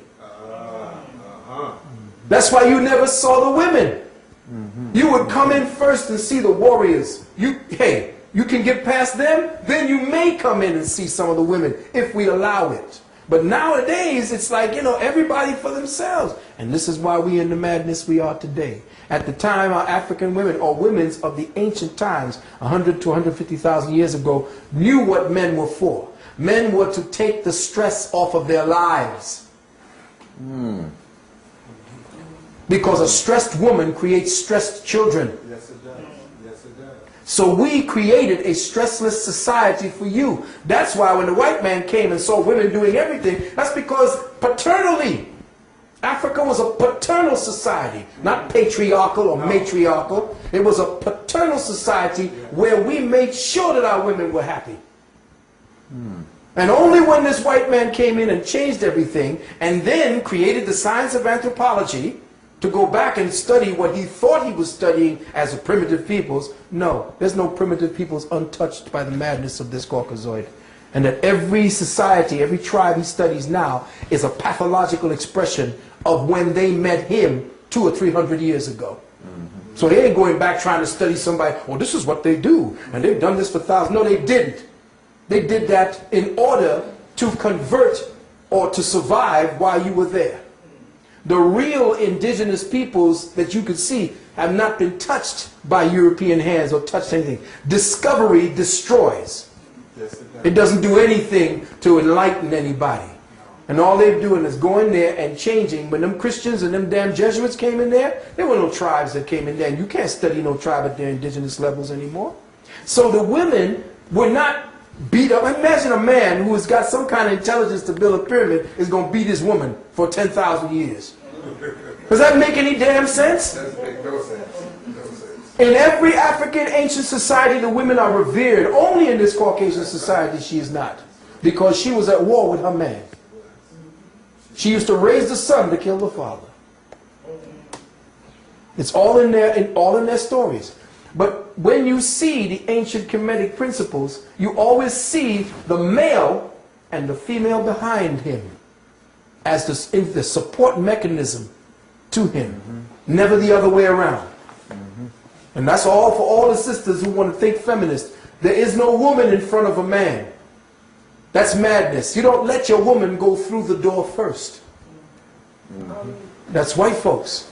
I keep in my mind trying to see how this relates to what's going on right now in Dhaka, Yeah. where they are vaping women as some part of war, like it's part of Interesting war you say that. control Yes. men. Yes. What you do is you rape the women. Demonize the men. Yes. But you rape the women and your seed becomes the woman now. You changed her. Once you change that womb, the legacy of that tribe dies. Because the womb, the first elements, the essence of that womb goes into that first child. Now the essence is no longer belonging to the males. So you have now you have eviscerated, or you have actually castrated the males by raping their women. And guess what? The Arab women would sing while their men did it. This is what I'm understanding. And because of the nature of the African woman, Yes. she could not kill and see them go on. No, she couldn't. Even though it reflects. Exactly. And that's because you are of the God principle. You are directly connected to the creative principle. So you would never do that, because that would be the creator. No matter how it came here, it would be the creator. And you would have an explanation for that. But guess what? There are sisters out there now that don't, no, this is not going to happen. And they're killing their children, but they're dying as well. They're taking poison, and they're killing themselves rather than give a birth to anybody else. It's a no-win situation. No-win situation. And this is the last vestige, because this genocide that's going on right now is getting ready to turn everything around. I didn't want to get into this, but there has been a penalty that had to be paid for the passage of this consciousness through into the next paradigm. And we were the ones who paid it, because we are the ones to take over to the next paradigm. And it's getting ready to shift. With Dr. Oyibo and with this brother named Philip, I believe, in Emwengali, or Ewegali, this guy that came from Oyibo's tribe, is shifting the whole consciousness of the planet now.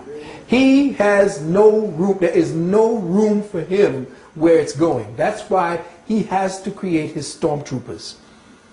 This is why the Star Wars trilogy was written, to show you where we're going back to. And you're going to see him walk in the streets today. Which is why the same genocide that you're speaking about going on in Sudan, in Darfur, is going on right here now. You see it happening. Can you repeat that? Okay. The same. Hold on 1 second.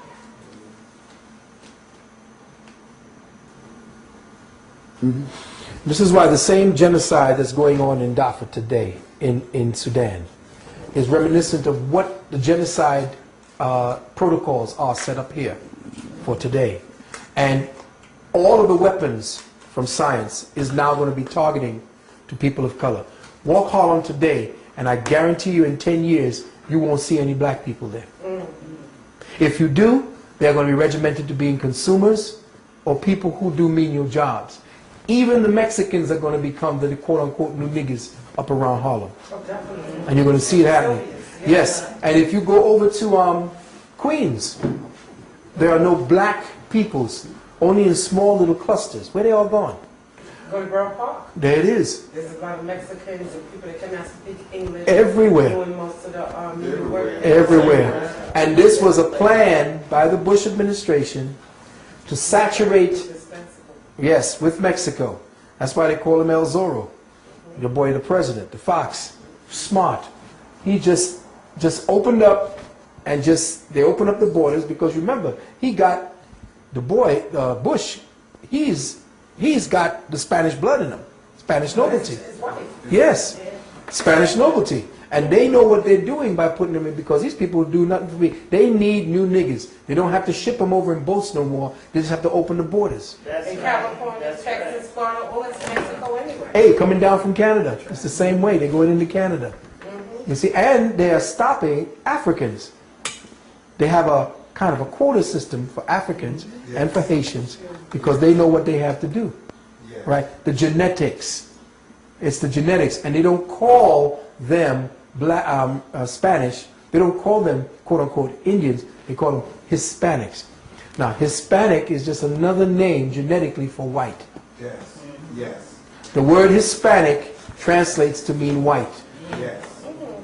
That's right. If you look at the sheets, okay, white with Hispanic, black with white. They don't have pure white wasp anymore on those, what do you call the forms? The census forms. There's 6 different types of... In prison, they categorize Latin and Spanish and Hispanic, all that's white. Yes. In order to... Exactly. That's right. That the white people are still right. That who's being housed. But their DNA now has reached a point where it's no longer able to continue. It's just like being cloned. If you clone, say, after 7 times, The strain is too weak for you to continue cloning. Well, remember, the Caucasoid was supposed to have maybe 1,000 to 2,000 year cycle. It's up. Oh, it is up. It's up. And the thing is that he has to escape. In my book, The Wounded Womb, I talked about him finding a way to escape back into the gene pool that can transit from this lockdown paradigm. And the only gene pool that can get out of this paradigm is the black woman's womb. So he is doing everything. You see him on the news constantly next to the black woman, and she's just as white as she can be, trying to be white, but she's accepted. But he knows, and he is telling you in all the commercials, he's telling you in everything in the movies where you need to put your seed. Reinvent yourself. In other words, no, not even reinvent yourself, to stow away. Okay.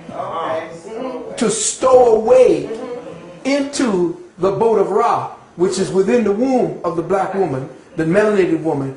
He will stow away so that he will show up somewhere down the line as a consciousness, because he can't exist in the cosmic framework anymore. If you read the Nubian, what is that? The Nubian, what is that called again? There was a set of tapes that came out called the Nubian Codes or the Nubian something. But in the Nubian, you know what I'm saying? I'm talking about. Well, in this Nubian framework, in these Nubian tapes, they speak about the fact that if you, as a species consciousness, as a collective species type, were to participate in genocide, your species strain would disappear within the cosmic continuum. So the Japanese, in the next 20 to 50 years, will only have about 20 or 30,000 of their own represented. Wow. So they're going to disappear too. But yes. But in the Eurocentric framework, to mate with the black woman, he must kill off the black man, mate with the black woman, kill off the black man. So yes. You need to speak to that too. Well, yeah. What he has to do. The sisters are going along with it. Yes, they are. But again, remember, and this is no aspersion to the feminine principle, because we have a very intelligent or very studied female class amongst us, and they take what they have studied in school and factor that into what they believe to be reality.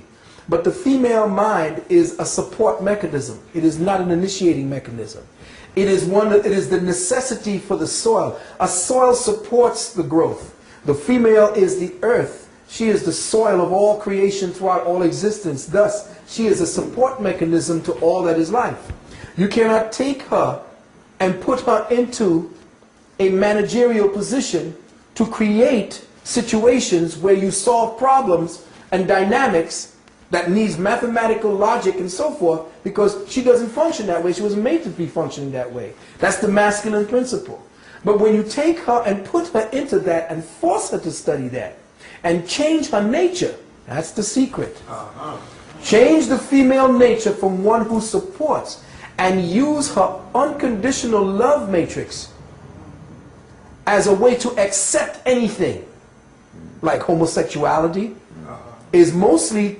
Reason for that is because women have been given more power.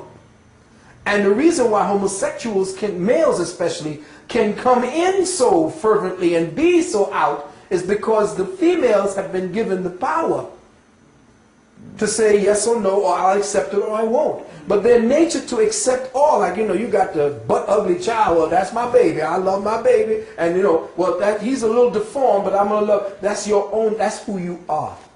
No matter what kind of seed you put into a soil, if that seed is deficient, that soil will give whatever it is that's in that seed will be allowed to grow.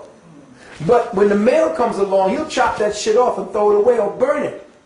The male has that unfeeling capacity to say no, hell no, no. And that's what the females abdicate to if you have a good man, if the man ain't nuts and crazy and stupid like he is today. What happens is you defer, and this is the secret of the relationship. A woman gives up her power for love, the man gives up his love for power. And when those two dynamics come together, then the helix is complete. But if you don't give up power, sister, nothing gets done, because the male's whole nature is to seek power. So he's going to be constantly at odds with you. So what happens now, the Caucasoid, knowing the psychology and the nature of man and woman, would use the black female, take her out of the home, and make it so that her man can't take care of her. Because he's insane. He has been spoiled. He is doing all kind of crazy shit with himself from the time he's young. And he is taught that he is the criminal. He has to do this, blah, blah, blah. Give him, take away his ability to lead. Put movies out there, especially if you go there today, you look today on your television at your sitcoms, and every man there is some kind of castrated jackass with the woman ruling the house. Nowhere have you seen a black man in leadership. Even Cosby, with his idiotic self, was pussy whipped by his what do you call it? You know, what's she gonna say? Oh my God, what's she gonna say? A man in your house, you're not supposed to be hiding anything. If you're righteous, you say what goes, and then you go, and the house is supposed to run based upon what it is. The man says, boom, boom, boom, boom. He's supposed to lead. He's supposed to have chances to lead. He fails, then the sister helps him to get better. But if she is doing the leading and he's following, she don't respect that. No woman respects a man who don't know how to be a man. Because she in herself is taking orders from another man. He just so happens to be white. She don't know that this society is structured by the white man for him to actually have the upper hand over the black man. So every time she interfaces with the society and becomes part of that structure, she now is playing along with him to the detriment of the collective. But that's just, and to see if you can turn the blame on her, I don't want you to use this tape to think that it's her. No. It's us. And as brothers, until we are ready to die. See, you're too punkified to die. You don't want to die anymore. Oh my God. You don't want to kill anymore. It is, absolutely. You don't want to die to show her what you're capable of doing to protect and provide for her. See, the provider-protector instinct is gone from you because you done turned into a faggot. Yeah. But it's true. You're too busy wanting to provide for yourself. You want to dance and dress and look like a woman. Exactly. If you are not willing to provide and protect for your own woman, how is she going to respect you? She does not function well in stressful environments. You have to make a stressless environment for her to feel that joy, to feel that love, so then all of a sudden your house becomes a home.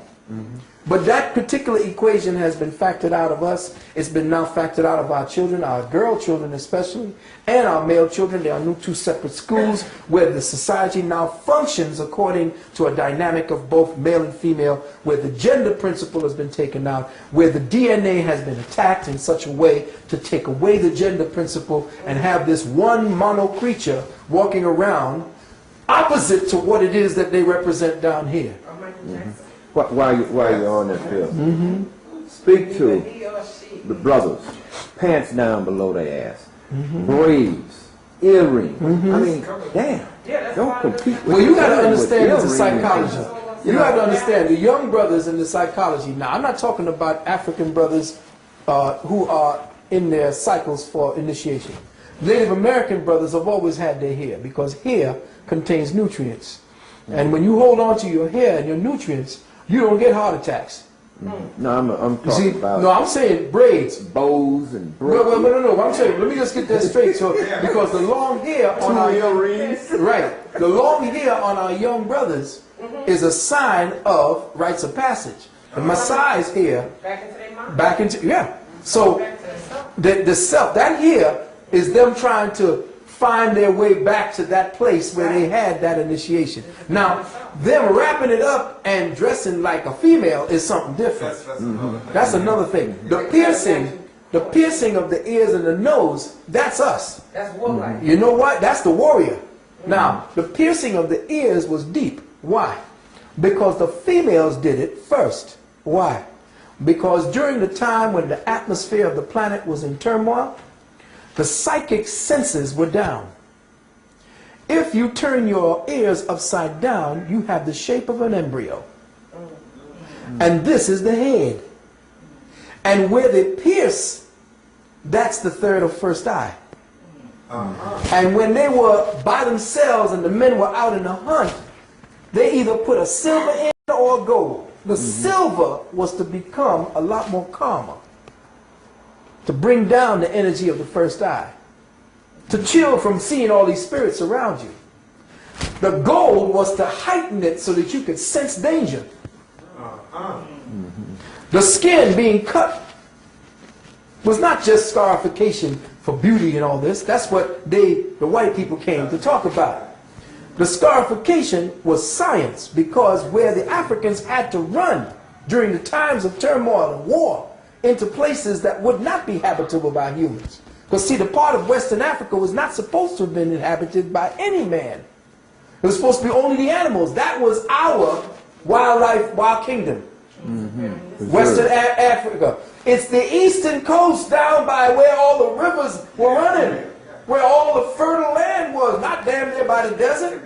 That was where all the animals were, the Serengeti, all that. That's where the animals roam. But when we had to run into these crazy environments, they knew, because they were the first scientists, that they had to scar themselves in order to create more blood cells and thus attract more oxygen so that they could breathe in an atmosphere that no white man could have breathed in. So that's it. I got that. All right. See, we knew the sciences. You see, we knew the sciences, so the scarification was a way to survive within that environment, and did not the Creator sickle our cells so that we could live inside of that environment. You see, so there's no accident to us as a people, no matter where we went on this planet, as peoples of color, no matter if we call ourselves Native Americans or Yamasee. All of us were of the melanated hue, and the original Native American looked like y'all. The one with the invasion of the Asian coming over the Northern Bridge, that's when he started looking like Cochise.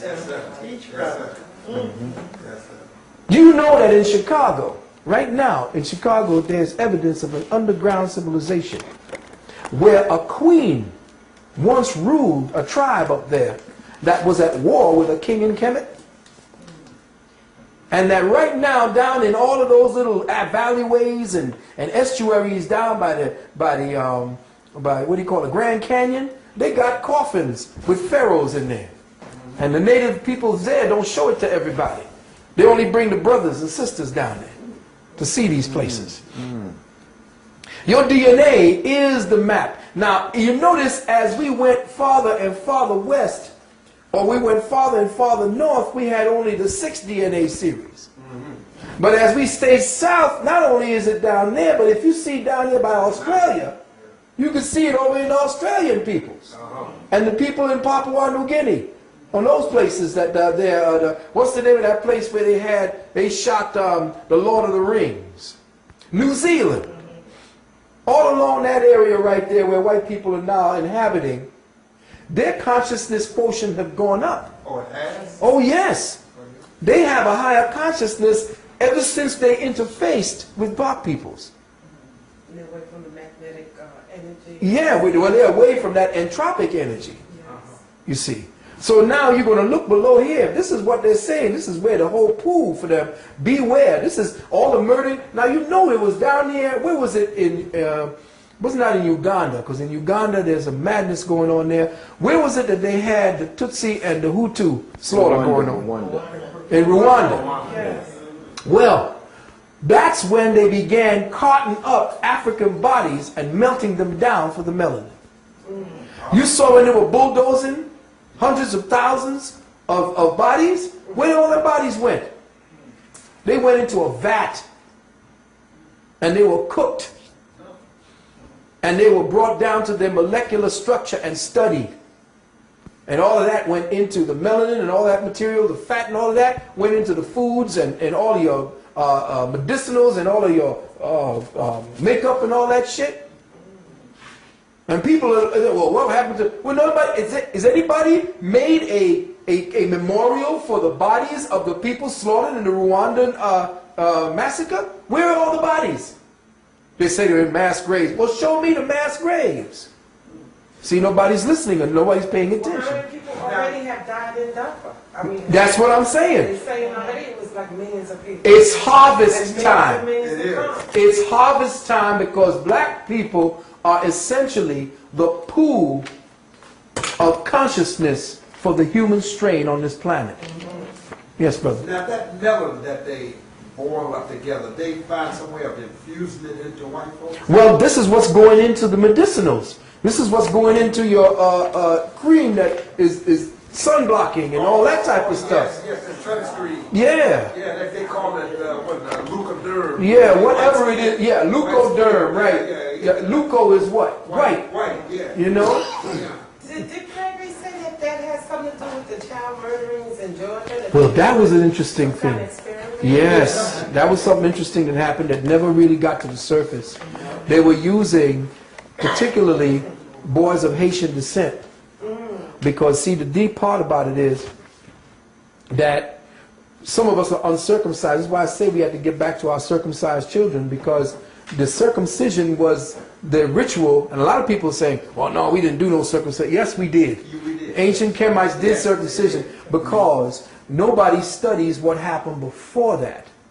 See, what happened before that was a great trauma that changed the genetics of our people. Now, at that time, and I know he says, well, how do you know? Well, what you have to do is study the metaphysics of the operation of the body, and then you'll know what happened. The perfect female and the perfect male, for whatever that is and whatever that means, the human strain, the original perfect human was asexual. It didn't need to procreate because it was one entity without sex. It was a living vibration that had consciousness, didn't need features for senses to express itself because it impressed its experience. You see. So it was an entity that they said that if we were to see what our ancestors truly looked like, if one of them, human ancestors, were to step to us today, we'd all faint. We'd probably die of a heart attack because we don't look nothing like them. That's right. The way we look is when we look on the walls and we see what the true genetics of humanity look like, we look at the ancient Kemites, we will see that their eyes were always made super big. And we were wondering, well, why are they making their eyes super big? Was that some kind of, artistic expression? No, it wasn't. That's the way we were. The way they're depicting the aliens now with the grays and stuff. If you look at the gods, as they called them, the gods had eyes that had no whites damn near in them. Almost like they call them the doe-eyed gods. If you look at a deer, there's no white parts in a deer. The eye of the higher animals, there's all black. And that's how our ancestors looked. We didn't have scleras. The shrinking of this part here that became the pupil is the effort of the brain to try not to sift in all the dangerous rays of the sun. So it shrunk out the black, because black absorbs. So it shrunk it in order to protect the brain from the high radiation light frequencies. So we don't look nothing like our ancestors from back in the days. Yeah. So where was I when I was trying to make a point? I don't even remember. Oh, the male and the female. Going back to the Atlanta murders. The prepuce and part of the scrotum and part of the gonads were taken out.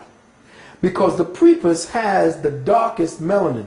The head of if you look at the shaft of a melanated man, you'll see that it's blacker than his body. Because that's where the creator energy is, in that. And in the prepuce, which used to cover it, that's the blackest part of his body. Now that was removed. Why? Because the prepuce was the pathological imitation of the female vulva. And to become a man, it had to be removed. This is why when you studied, if you study the Gray's Anatomy, which I did study it, a lot of people came down on me because they were saying, well, damn, why you want to cut this off? That's going to take inches away from the pleasure and all this bullshit.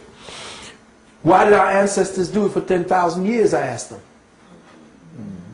Did you ask before that you start taking on the white man's perspective, the white man's feminist perspective about circumcision? Did you ask them why they did it for 10,000 years? Not just in Africa, but all over the damn planet damn near. Because within us, we recognize and knew that that was not the way the male was made. And if you go into the old medical books, which I studied, the Gray's Anatomy, it's funny how Gray's Anatomy is no longer being referred to as the best book on anatomy. But I go back to the old shit. That's why I don't like the new dictionaries.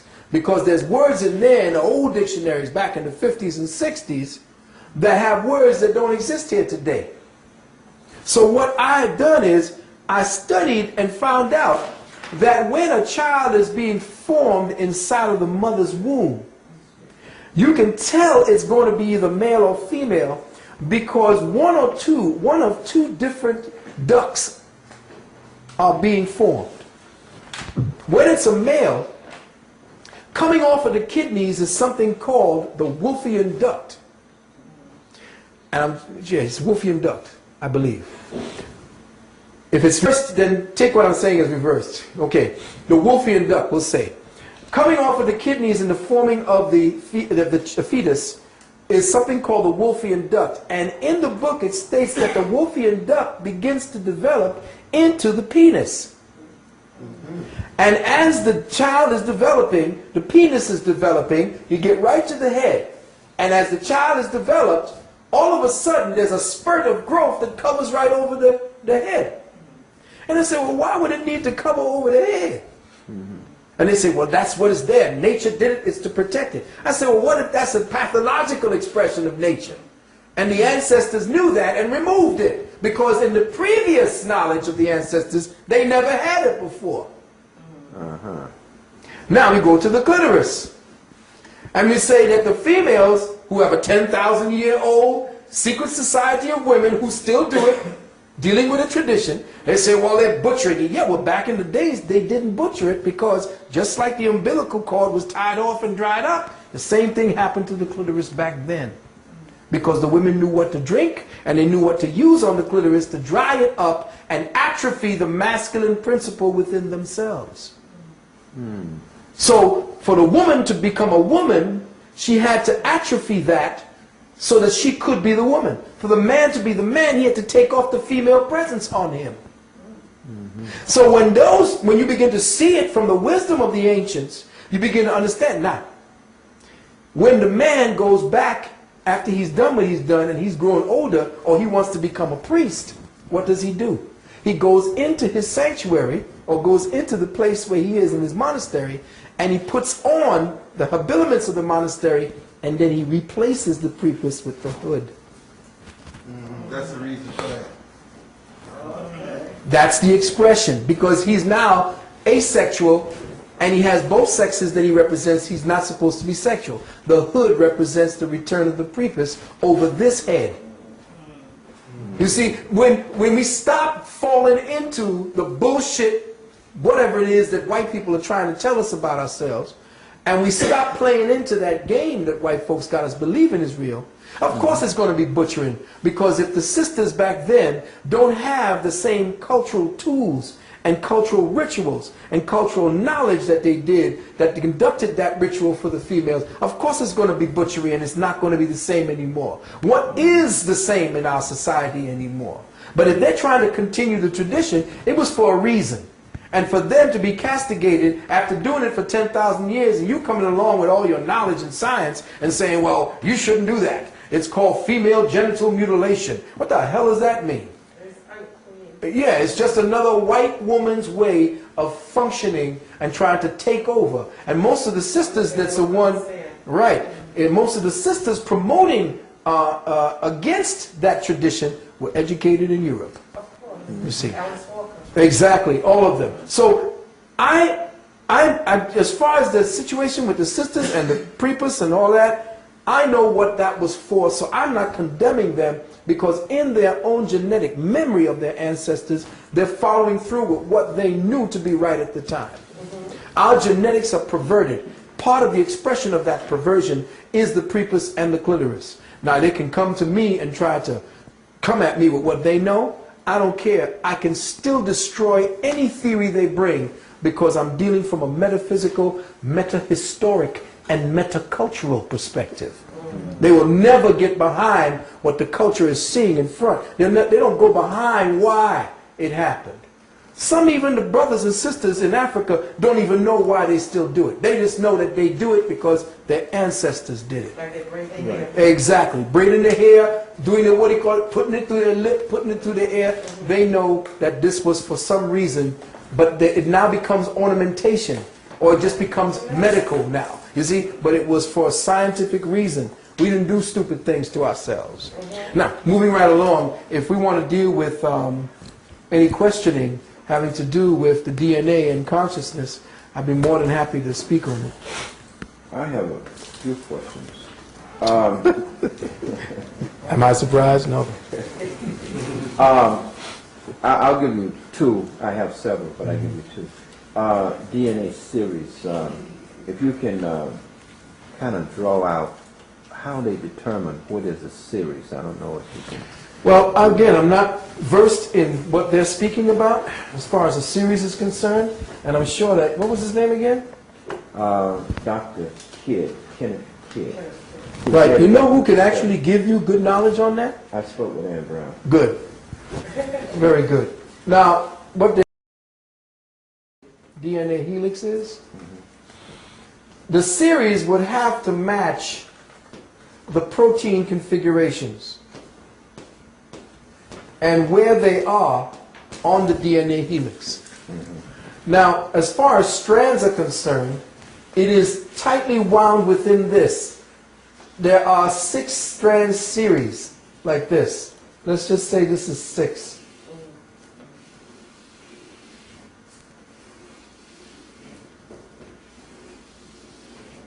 And going in the same direction.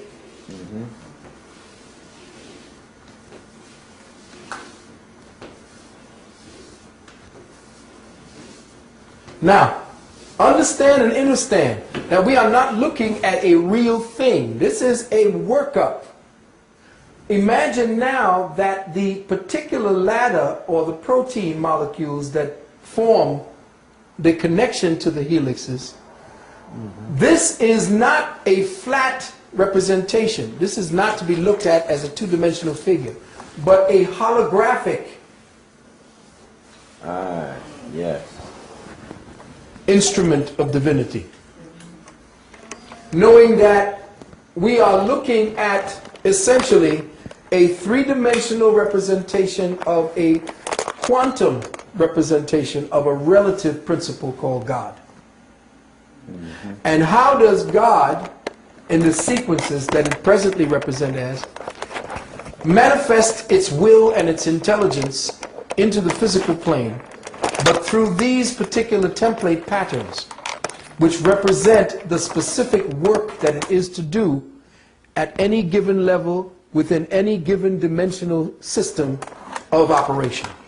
Now I know that whatever the hell I just said, it has to be deciphered very slowly when you listen to the tape again.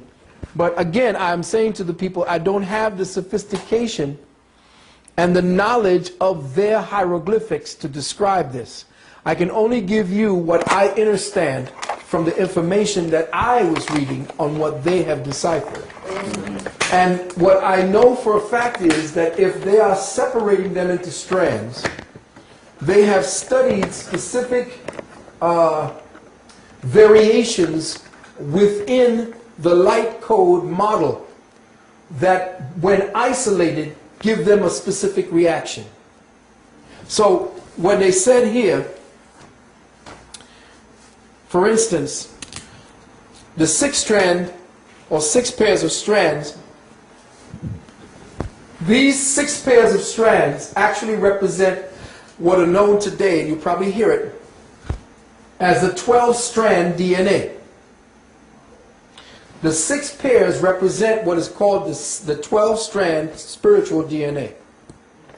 In the 12-strand system, the first pair, let's just say the first pair, The first pair represents the physical plane. This is the plane where all things become tangible. The second through the sixth represents the non-physical. It's a kind of energy signature or pattern within the human energy field that you call the aura. So say you have a human being.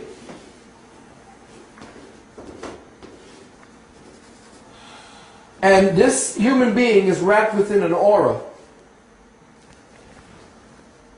The DNA helix that this entity represents is striated, as for what they have seen, into 6 different bands of energy along one side of the DNA and 6 strands along the other side, collectively forming the 12 strand or the 12 strand DNA, spiritual DNA, of which the first one, the first strand, represents what the physical body becomes, whereas the other 5 strands are actually in vibratory frequencies surrounding the DNA and thus also linking up to the vibratory frequencies around the human body. So the more you go away from the original first strand, the more subtle the strands become and the more in tune they become with higher cosmic ray energies. Okay? So let's just give a breakdown for the record. Now, according to, I forgot what this man's name was, I'm sure his name, but he broke down, according to white folks, and of course we broke them down in Kemet by the way we paired off the metal netcha. You know, one netcha across another netcha. The first pair, which is what we're speaking about on the physical level, represents all aspects of the formation and maintenance of what is called the physical body in third dimension. It controls our genetic patterning, the physical body, the predisposition to certain health conditions, our aging process, and the way that our body conducts the metabolic rates when we eat, when we drink, and so forth. The second pair governs the emotional body and creates and controls our genetic emotional profile. In other words, emotion is also emblazoned or tattooed into the DNA. If the emotion is carried consistently throughout our lives, we pattern it into our DNA and shape our DNA for the next life. So it governs the emotional body and our emotional profile or our predisposition to certain types of emotional conditions. It governs our EQ or our EQ rather than our IQ, which is our EIQ, which is our emotional IQ. You see what I'm saying? We have an emotional IQ. And there are certain strands. The second strand controls that. Our emotional intelligence circuitry, which determines the personality type. Personality type, they would mean like they call you a personality type A or your type B personality. This is the second strand. It tells you whether you're going to be introverted or extroverted. Definitely, you see, I'm extroverted. So, you know my EIQ. The third pair governs what is known as the mental body, which controls the genetic mental profile. It determines the vectors of our mental energy, whether toward logic, linear, rational thinking, or towards, which is like scientists or engineers, or it's towards intuitive, artistic expressions. It's whether you're optimistic or pessimistic constantly, whether you're prone to depression or hyperactivity and so forth. The fourth pair governs an operation of what is known as the soul in its relationship to the spirit and the body. It governs the karmic patterning or the karmic preconditioning based on what signatures of experience the soul still carries of past experiences to use as karmic life lessons for the body that the body will express as disease or predispositions to specific addictive tendencies. In other words, it is the specific genetic pattern that allows the soul to learn, which is why it becomes so dangerous when the new science of genetics are now leading towards people taking out your genetics and replacing them with another form of genetics. What they've done is they have removed the life lesson that your soul carries for you to learn during the life that you're leaving here. Once you remove the disease by removing the genetic imprint of the disease, the soul that actually has the signature of the disease that is being represented through the specific template of the genetics, the soul now has this signature of experience that it was trying to unburden through its life lesson. It no longer can unburden its life lesson through the genetics and through the disease, and thus becomes a robot, thus becomes unfeeling, thus becomes a murderer like Bundy. And I will say to you that the United States, remember, has the highest amount of serial killers in the world. That's right. So, knowing that, you have to understand that once you have taken away a person's genetic predisposition to certain diseases, you take away the reason why that disease was there in the first place, which is to teach us what not to do, or how to live through the burden that you may have created upon someone else. And based upon your guilt, and based upon the law of karmic reciprocity, you now have taken away the ability for that soul to harmonize themselves with the universe, and thus it becomes robotic, doing anything you want it to do, including murdering without feeling and conscience, because it's no longer connected to the lesson, which gives it its feeling of conscience. You see. Yes, brother. Going back to the strain, it seems to me that there's someone forgetting that in these strands you're talking about, these are layers of powers of the body to begin with. And each of these layers have a specific function. They do not spell out what these functions are. So they can talk about strands all you want to until you go within yourself and know, I don't say believe, but know that as you get older, they begin to diminish.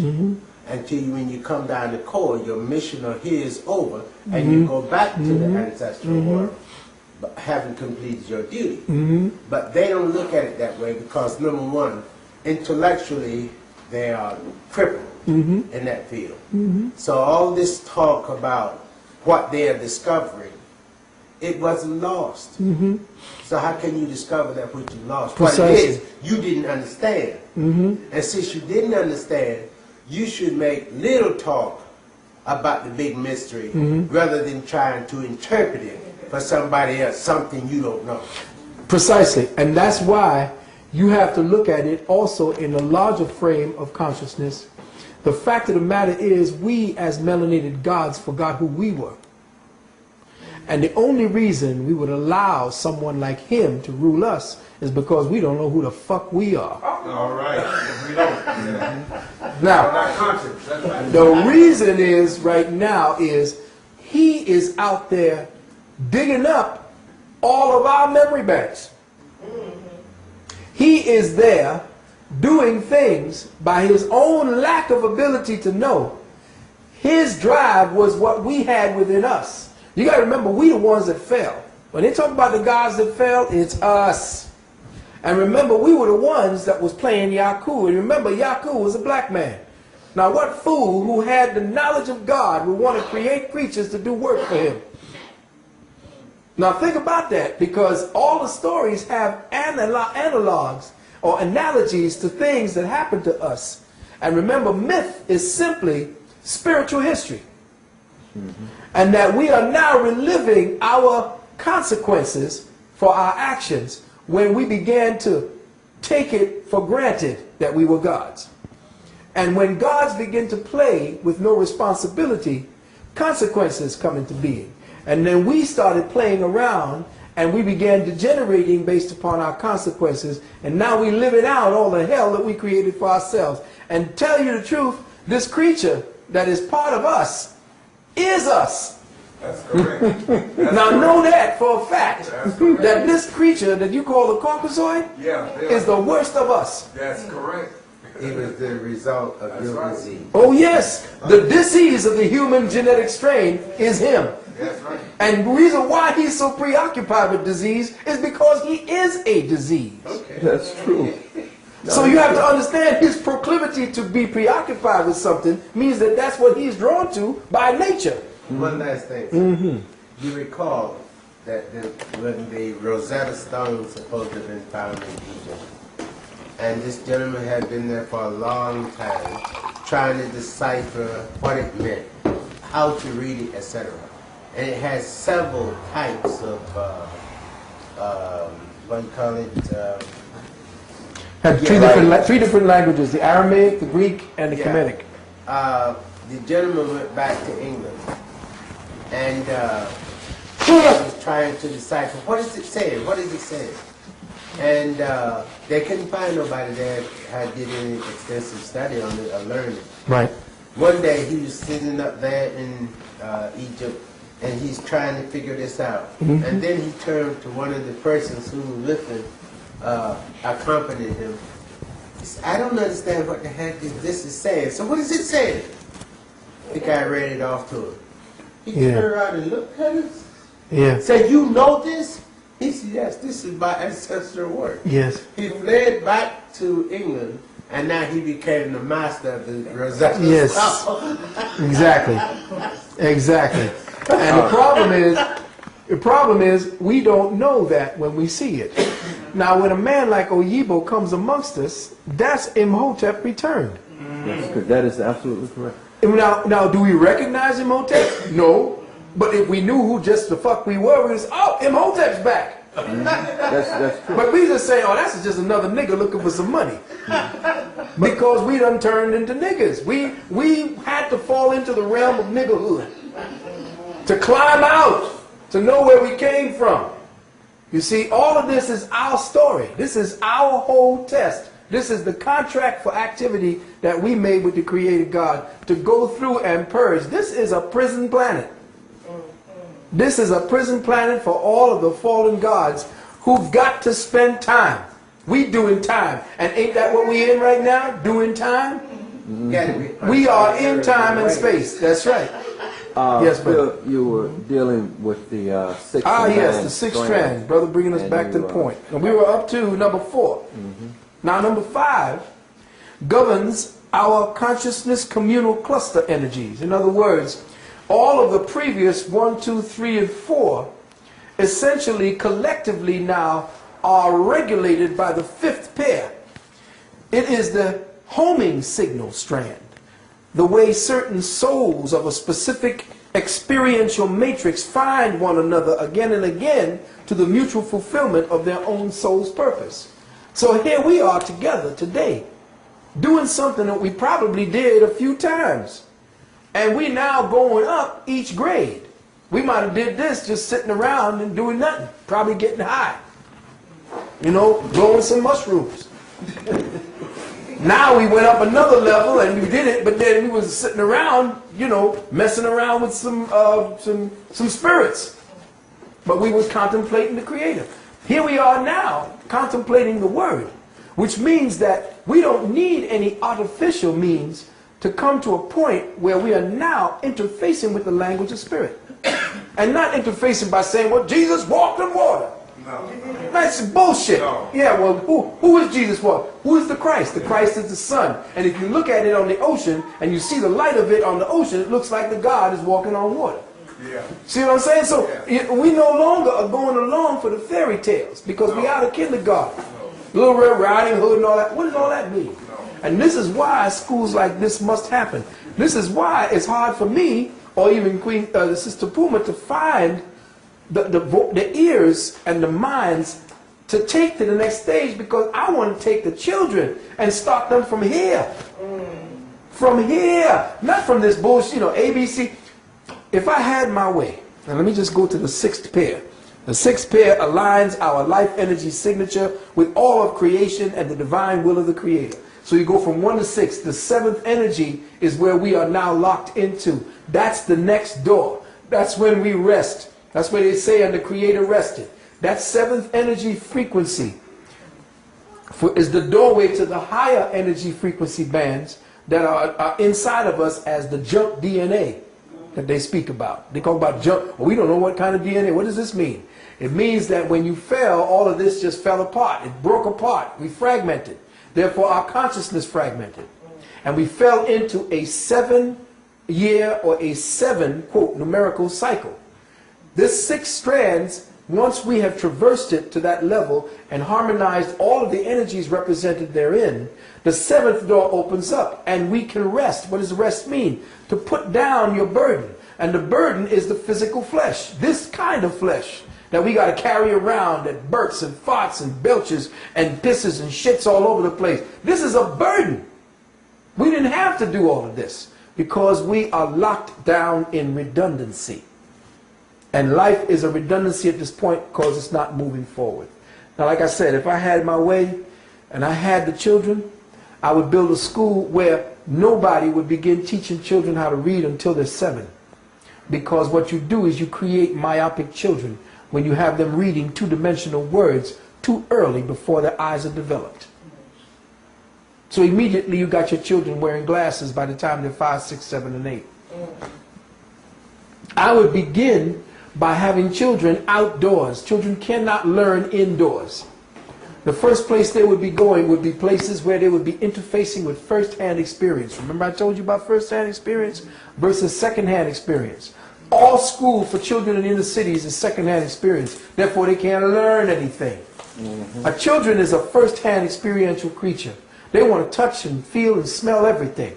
That's because that's how the whole body learns. But if you sit them in a class too long, they're going to get bored to death and they're not going to want to learn a damn thing. Now, if you have a child learning, especially reading, too soon, the 2-dimensionality develops a 2-dimensional mind frame matrix. And now the child has to look because its ability to focus on 3-dimensionality is gone. Why? When you take a child outside, there is depth, breadth, and perception when you're looking into trees or into forests or off across water or looking across land. When you got a child reading out of a book, the eye energy waves stop at the book. And the imagined pattern has to come from what the eye is supposed to perceive from physical life firsthand. It is trying to interface with that because the light waves are not coming back to him in dispersed manners. It's coming back to him in his flat wave back in his eyes. So it's not developing. It's not exercising. It's not opening and closing. The iris is not being nurtured with light frequency wave bands that come directly from the light of the sun or directly from the light of the moon, which feeds the eyes. So the body and the brain are not being fed all the light wave energies necessary to develop these patterns, these strands. So I would take the child completely out of a classroom, and that child would never go into a classroom until it was 7 years of age. When it's in the 7th year, at the time when it's going through its full first cycle for cellular development, then I would begin to teach it certain things that it necessarily has the talent to do. Because during the time that you're observing your child, while it ain't going around whether you know how to do math, you will be doing things that will teach the child what it is it has. It will know what, you will see the child probably building things and you'll know, oh, this child is in the building. Or like your ancestors will just look at the child and say, oh, that's so-and-so. And immediately that child will want to do this. But if you don't know what that child is about, and know that that child is older than you, because the child came here after you from the ancestral world, and thus is older than you, that child has a blueprint for activities beyond the time you're going to be here. So if you're not developing, like the ancient natives said, we think, once we make a decision, we think 7 generations are beyond us. Why do we think 7 generations? Because we know that the child that's here is the child of the 7th generation. Beyond that. And I'm saying, well, if I'm not thinking about what this child may be bringing back by what it has from what I've learned and what it is tuned to do, if I'm not paying attention to what this child is trying to say and instead trying to lock this child's talent down to fit my own consciousness criteria, I'm going to stagnate this goddamn race into redundancy, and it's going to just come up with some dumb, dull-ass bastards that are going to be either, you know, cattle fodder, cannon fodder. You see what I'm saying? We have useless eaters, like they call us, only because they have purposefully suppressed the ability for consciousness and spirituality to grow the way the cosmic consciousness has grown. So human beings are at least 2,000 years behind the cosmic clock. Because we've been locked down in Christianity for 2,000 years, which has stopped us from spiritually developing. So 2,000 years behind the cosmic clock. This means that all the planets and all the suns and solar systems and galaxies are 2,000 years, according to our chronology, ahead of us in consciousness development, and we still trying to praise Jesus. Is that why the Christian president sounds so dumb when I hear him on TV? Oh, they sound really inane. They sound childlike and stupid. Don't they sound infantile? Because that's where they are. He is dumb. He- that sound He's just plain dumb. Okay. Well, you can't help it but that. You have to be dumb going in there. You know, to just surrender your logic and your reasoning to a story about somebody you ain't never met. You don't know this man. See, that's why you've been conditioned through vicarious experience, and that's why you would accept a vicarious savior. Just for the brothers and sisters who will be watching this tape, who go to church and who have had earth-shattering experience, so to speak. There have been incidences, say for an example, where people have been healed. Women, I know it's said of a woman who a car ran over her child and lodged on the child, and in that moment of, you know, just trying to save the child, called upon Jesus and literally lift that car off the child. How do you deal with that? Well, what they are doing is using a tool of consciousness. You could have called on Heru if you were taught what Heru is. But you see, black people are the ones, we are the ones, native peoples are the ones who are so spiritually based, it doesn't matter what we call it. But the problem is that they've turned that into a political weapon, where we become atrophied by the activities of the ones who control the God that you call. But see, you are the one who is the God calling upon yourself to lift that. It was the fear and, chemically, the adrenaline from your adrenals. And the kidneys are the seat of your ancestral energy. And the unconditional love between the mother and the child. Oh, there it is. And once that happens, you can find the strength, because your kidneys are the basis of your ancestral strength. And when you call upon that strength, you call upon your kidneys. And in ancient Chinese medicine, it is the kidneys that control the muscles. And if that's the case now, and your kidneys also are the seat of your ancestral ki, I think it's called your jin, or whatever it is, that energy there, no, not the chi, there's a certain type of energy called the jing and something else. But we know it's the overall chi. But that's what you're calling up. Then you're calling on your ancestors' energy. It's already you, because you've been made to believe it's a vicarious savior outside of yourself, but the savior didn't do it, you did it. Would that apply also when the preacher lays on hands and someone is healed, Right. people in a wheelchair Yes, come? it's called suggestion. I can make you heal because okay, I'm also a, I say this, then people say, oh, that's how you do that. No. I'm also a hypnotist, one who deals in therapeutic hypnosis. And the first thing they teach you is that all hypnosis is self-hypnosis. It's true to the extent you believe it. Exactly. What you do is you open up through trust and believe that the person is there to help you. So the people going up there looking for Jesus to help them already has opened up that part of themselves that will be open completely to the suggestion that Jesus is healing them. Or anything they think is safe. Anything. And whatever I touch you and say, be healed, because I be looking at this thing on TV where these one little white man amongst all these black people who's going over there healing people. Knocking them down on their asses. I'm saying this is crazy. You are the healer within you. Can't nobody transfer something to you that he ain't got. Yes, sister. My question is that for the last 10 years or more, I have experienced every night, if I allow it to be, where I look into the light Yes. and I see people Uh-huh. When am I in contact with my Interesting. That's interesting. Sometimes light frequencies can open up certain crystalline lattices and chemical memories that you have of past experiences, because they live inside of you as switches, chemical switches. And if you look into the light, that may be the spirit catcher that you have. Certain people use things, like certain people can get into trance just by using a ball and twirling it. Some people use water. Yes. Now, if you look in the light and that triggers something into you, that means that that's the way that you trip this mundane reality and fall into the other reality. You see? The secret is that supposedly at the time when we were created gods, the fall caused the split in our brain. And this is why you have two halves.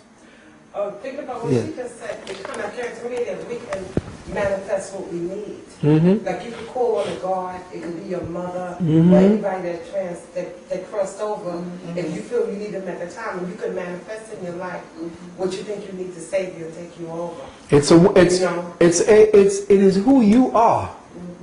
And in the DNA and in the RNA and all the rest of that stuff, whatever it is that they classify, the total whole you is a divine being of light. And that what we are looking at as a texture and as feelings is based upon a chip that we have, a biological chip that has caused us to agree with the present way things are. Reality is an agreement. Yes.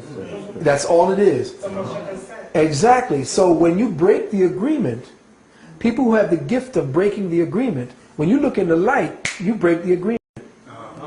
And by breaking the agreement to say this is this and that is that, you fall into the reality that just says, no, this is not that. And then you see things. Oh yeah, that's what I do when I do when I'm doing my naturopathic healing, and I infuse my ability to see and read with what they need. And sometimes on the phone, I can listen to their voice, and they say, hello, hello, are you there? Are you there? And I go into this place where I hear what's going on, because the voice has within it little conversations going on, and I'm hearing them in their voice talking to other people, and I hear the pain from the organ that is causing the problem, and I'm saying, well, what am I tuning into? I don't know what I'm listening to, but I can tell the person, well, your liver's got problems, and this is blah blah. And they say, well, oh yeah, well the doctor said that my liver was. That's how you know that? I don't know. And I don't want to be like the white man and say, well, due to my ventricular centricular and down my centricular supula, I don't give a shit. If I can help you, based on what gifts I have of being able to go into what I call my still point. That's the place you find it. That's where I go. That's where you go.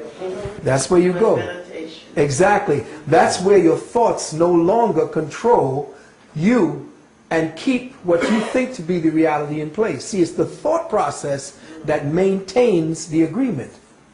And if you stop thinking along the track of the agreement, or if you keep reading the contract off and saying, okay, you are supposed to see brown as this color, you are supposed to see this shape as this. Once you stop the agreement, you fall into a place and see, that happens when you dream. When you sleep and dream, there's no more agreement. You can fly, you can do whatever the hell you want. Absolutely right. Exactly. There's no more agreements. There's no state. You go back to where you can really, really operate as yourself. I wanted to finish this. I did. It's on tape. You missed it. Well, yes, tell us the difference between the 6 and the 9. I mean, Okay, well, you see, within this 12-strand DNA, the 6 and the 6, they said, Jimi Hendrix spoke about something, say it's 6 or 9. That's his song. Well, essentially, it's the same thing. Within the 6-strand DNA that is coupled with the other side 6-strand DNA, together you get the 12. Within that 6 and that 12 is the 9. What he is finding, and what they're finding in these people, is the fact that we were degenerated by 3 specific strands, which is that capstone on the pyramid that was separated from the rest of the pyramid. That 3 represents the closed circuit of consciousness that was with the God consciousness that separated us from the total pyramidal energies, which is six-sided. You see in the pyramid, that separation of the pyramid is the separation of us from our total selves. You see, all this representing the 6 and the 9. Which together bring 12, which ultimately is what you said it's going to be. Yeah, Nine. exactly. You now have 9. Right. Now this past 3 here, which is the elusive part of ourselves, which is what is known as the triune self, the knower, the thinker, and the doer. When these all come together with the physical body and become one and tuned in. No, go ahead. Oh, okay. I'm just getting a piece of chalk. Or become one and tuned in, then that I, that is the all-seeing eye, which is the seed cell within the physical body, which is the all-seeing eye of the first eye, the pineal, that begins to awaken. This is known as, and because it is seen as the Holy Ghost, to show you when the Holy Ghost come down, it has tongues of fire on top of your head. Well, you see, the reason for that is once you begin to pull together all of the energies necessary to make you the whole being, you raise the Kundalini through the 7 chakras, again, trapped within that 7 cycle. You raise the Kundalini through the 7 chakras, and then you, at the base of the medulla oblongata, that's what that is, you cross affliction, crucifixion. You cross affliction, which means to increase. Crucifixion doesn't mean to kill, it means to increase. And when that fuel, which represents the Jesus energy, which is what that fuel that you save when you don't sex yourself, you raise that energy, crossing at that space, at the pain right here, which is called place of the skull in the Bible, or Golgotha, or Calvary. In Greek, Calvary means skull. I mean Golgotha. And in Calvary, the same thing. You cross over the barren land, which is the place that separates you into ignorance.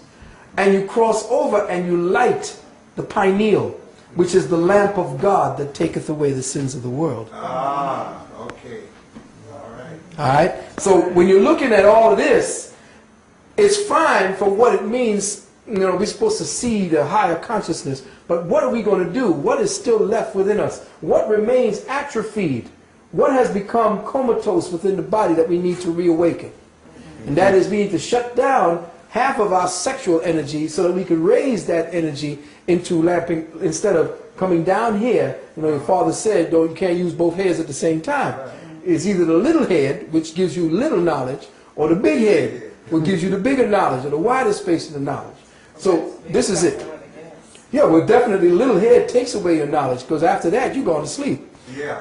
Right? The big head, once you don't do that, you awaken to the highest self. If you can bring that sperm back up in through the vesicles, through the sun plexus or your solar plexus, which then raises the light through the lamp of God that taketh away the sins. The sins meaning the ignorance of the world. That's right. Do you think that that's why the Catholic Church, they say that the man should Not marry. not marry? Yeah, well, you see, but it's too. We're in a time when everything's going in the toilet. It's nice to have it back then because they were trying to imitate a time in Kemet. But it, no, it ain't gonna work because you're nothing but pedophiles and homosexuals. Exactly. You know, how you gonna put an animal in there to act like? I mean, you can get a monkey to walk upright, but it's still gonna act like a monkey one day down the line. Yes, brother. Okay. I wanted you, if you could, elaborate on another concept. Both Dr. Calvin Robinson, when I asked him about that, this is the brother who introduced me to this research, Dr. Calvin Robinson.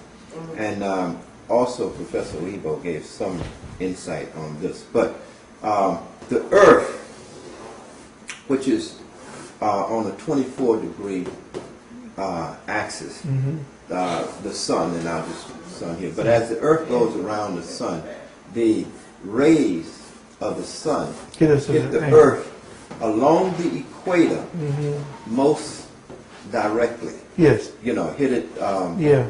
And the Earth, of course, Africa. Right. The equator passes directly through the center. Through the center of Africa, yes. Africa. Which is And- directly below, essentially, right there, where they found the higher strands. Right. And also, Africa sits in the center of Yes. the Earth. So that the rays of the sun, life rather, is in the rays of the sun. If you block off the rays of the sun from hitting anything, it dies. Yes. If you put a blanket over grass where the sun can't hit it, it dies. There can be no life Without the sun. So life is in the rays of the sun. Exactly. So if you have the rays of the sun hitting the earth most directly along the equator, and Africa, you know, is the equator passes through the middle of Africa, then you will maximize the potential, or you will maximize the environment for sustaining life and any evolutionary process of life, because you have the maximum life rays hitting the earth. And that has something to do with humans evolving in Africa, and this continuity of human life reflected in Africa and reflected in the 9 or the 12 strands of DNA, which is his explanation for why you have 9 series of DNA within Africans. The rays of the sun is diminished, you know. Yeah, on that trajectory, yes. Yeah, they don't hit the earth as directly as they do in the maximization of life there. And I wanted you to kind of speak to that in terms of that explanation. Okay, first things first. We have to go back much farther than the history of what they are speaking about at this time. The history of the planet is not what we see according to the continental divides today. I'm going to first put up this particular sign here, and it's an elongated picture of the Earth. And know that before the continental divide, that what we know as South America and Africa were once one large continental mass. And that this whole mass that you see here, Asia and everything, all of this were together. And at that time, the Earth was not at its 6th cycle, or its 2 working through the 4. It was working on a more, I don't remember the exact numbers, but I'll get them for you. The ellipsis and the angle to which the sun was hitting it was not as intense, because that's the time when they call it the Garden of Eden. All right? The temperature was the same around every place on the planet. That's when it was all together. Right, that's when these continental drifts here were not separated. They were all together. And essentially, most of this land mass, and you see here, was not separated. The angle of the Earth shifted when it got hit. Okay? The separation that we see here, where you see Mexico and so forth, this area here is now under a lot of controversy as to whether or not this was the area that the Africans originated in. See, now, this is why I'm saying what I'm saying to you, because a lot of the information that we're studying as Africans is old, antiquated information, because this European is digging all over the planet looking for himself, and he's finding us, and we can't just dismiss any of the information, because Sheikh Anta Diop, Dr. Van Sertima and them are coming up with information all about Africa, which is fine. But Africa was not Africa at the time we were coming up in our high civilizations. What became Africa after Africanus, the guy that the Roman named it, the black Roman was named general, this is not Africa. We have to completely rechart the consciousness that we are using. The particular blinders, the particular field of awareness that we're using to try to find ourselves, we can't use that anymore. It's antiquated. It's not for use for black folks anymore. If there has been a great, within all of our writings, a great continental cataclysm. We must go back to that point where we were joined first before we were split. And then study what happened, because in the southern parts of what we call the Americas today live or are evidence of what the primary pyramids looked like before they went to Africa. That the step pyramid that you see in ancient Africa was essentially a copy of the ones that you saw in the Mesoamerican place. The ones where you saw the step pyramids built, but built with certain, whoa, what the heck was that? You're talking about Mexico? Yeah, in Mexico. Oh man, I broke your chair. I didn't mean to break your chair. My fat ass. In Mexico, in Mesoamerica, and in America itself, they're finding pyramids. They found pyramids in China, pyramids in South America that predate the older pyramids that you see as the Sakata pyramids in Africa. Now, we're not looking at it and saying that it might not have been up here. It might be one landmass and one set of people that did the whole damn thing. Or could it be evidence of people traveling? Yeah, but I'm saying we traveled back there to find that. It's not the evidence of people. We found ourselves over there. You see what I'm saying? We found Nubian heads over there. What were Nubian heads doing over there? Wait a minute, they found one in Brooklyn. I did a lecture where this guy was digging up and excavating to do some work on his house and came up with a 3-ton head sitting up underneath his house.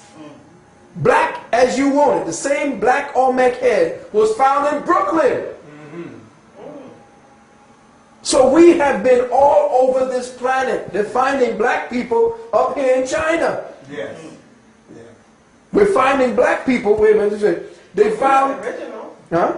If we original. Why not? That's what I'm saying. So they found it out down here in India that a man named Bodhidharma walked 8,000 miles into central China, a black man, Yes. and established a place called Shaolin. It becomes Shaolin Temple. The Shaolin Temple, Yeah. where along that 8,000-mile track, he studied the animals, learned their ways, the serpent, the tiger, and all the eagle. He studied them and their ways and developed a particular fighting style. Now, over here you see Olmec heads. And the Mayan people say that the Olmec were their fathers and mothers. And when you look at the Olmec, of course the white man says to you that we had to make the thick lips because we had to make them weather strong, weather. These motherfuckers are something else. And what's the reason for not having any? That's what I'm saying. I'm saying that the same thing with this guy named David Icke, that everybody been buying this thing about the reptilians and the thing. Now, he got some information on the Illuminati, but he's a racist. Yes, he is. Now, if he says that white people came down from the Caucasus Mountains and built all the civilizations that you see out here, that everybody digging up, I'm trying to figure out why these white people didn't put their face on all these thousands of statuaries. There you Okay. go. You see what I'm saying? If you built the damn thing, wouldn't you have put up your own damn face? That's right. What do you think? You would think. But there's no evidence of him anywhere, but he's coming down to try to steal it through the New Age movement. But again, let's go back to this. At the time when the earth was on a specific ellipsis, the whole earth was surrounded by what is known as a compressed hydrogen envelope, which created an atmosphere that was perfect. There was no death. Death was by choice. You just wanted to leave your body, you left it. There was no disease. The animals and the humans connected telepathically. Now I says, well, what is this dream world you're talking about? It's a world that if I could perceive it, know it already existed. Because there's no thought that is new. No. There is no thought. I asked somebody, tell me a new thought. There's no new thought. Everything that we're participating in is a pre-existing experience based upon the envelope. Whatever is happening to the trajectory metaphysically, why we tilted to that 24-degree angle, was to cleanse the planet physiologically and spiritually, psychically, by creating certain aberrations that would force the life forms to have to adapt and thus evolve. Evolution does not happen without trauma. If the human strain were to be too perfect and everything would be wonderful, they'd die out. Perfection equals death. So there is a constant changing and evolving and moving of the particular environmental situation to create conditions whereby man may evolve. Which is why they're finding only 6 in the most advanced industrial areas, and down in the new areas where the people are going to be rising from, you're finding 9. The next stage of development for humanity is in the continent now known as Africa. And where they're going to find the genius and leadership is going to come out of the melanated peoples, and that scares the living shit out of them. Well, it seems to me that the war on terror is being moved to Africa, because I've been reading. Well, that's where they were going all along. That's where the, You have to know the same with AIDS. It started with faggots, white faggots, and then it moved all the way in, and they can't find a white man with HIV/AIDS anymore. Everybody that has HIV/AIDS is black. Isn't that correct? So how do you plan to keep people subjugated? You keep their trust by making them believe that you know more than they do. Which is why I keep telling people, stop listening to this Negro who's telling you about his white Jesus. And get away from the church, get away from the education system, get away from the hospitals. Stop it. You're going to be unemployed. Yeah, well, you see, that's when we got, then we get creative.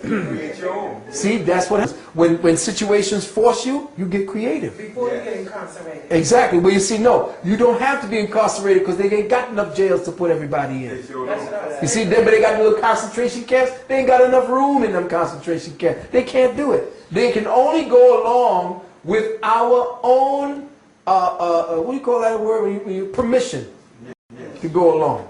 Permission and your consent. But the consent. I would like to go. Okay, let me go ahead. Let me finish it. Are you telling us that it's unemployment or death? Yeah. All right, I just thought I was. Okay. Unemployment of death. She has her hand up too. Yeah. Okay. I'm sorry. I had just wanted to add that when you were talking before about down in Mexico, what they taught me was that they would give an enigma called what is the four-sided triangle?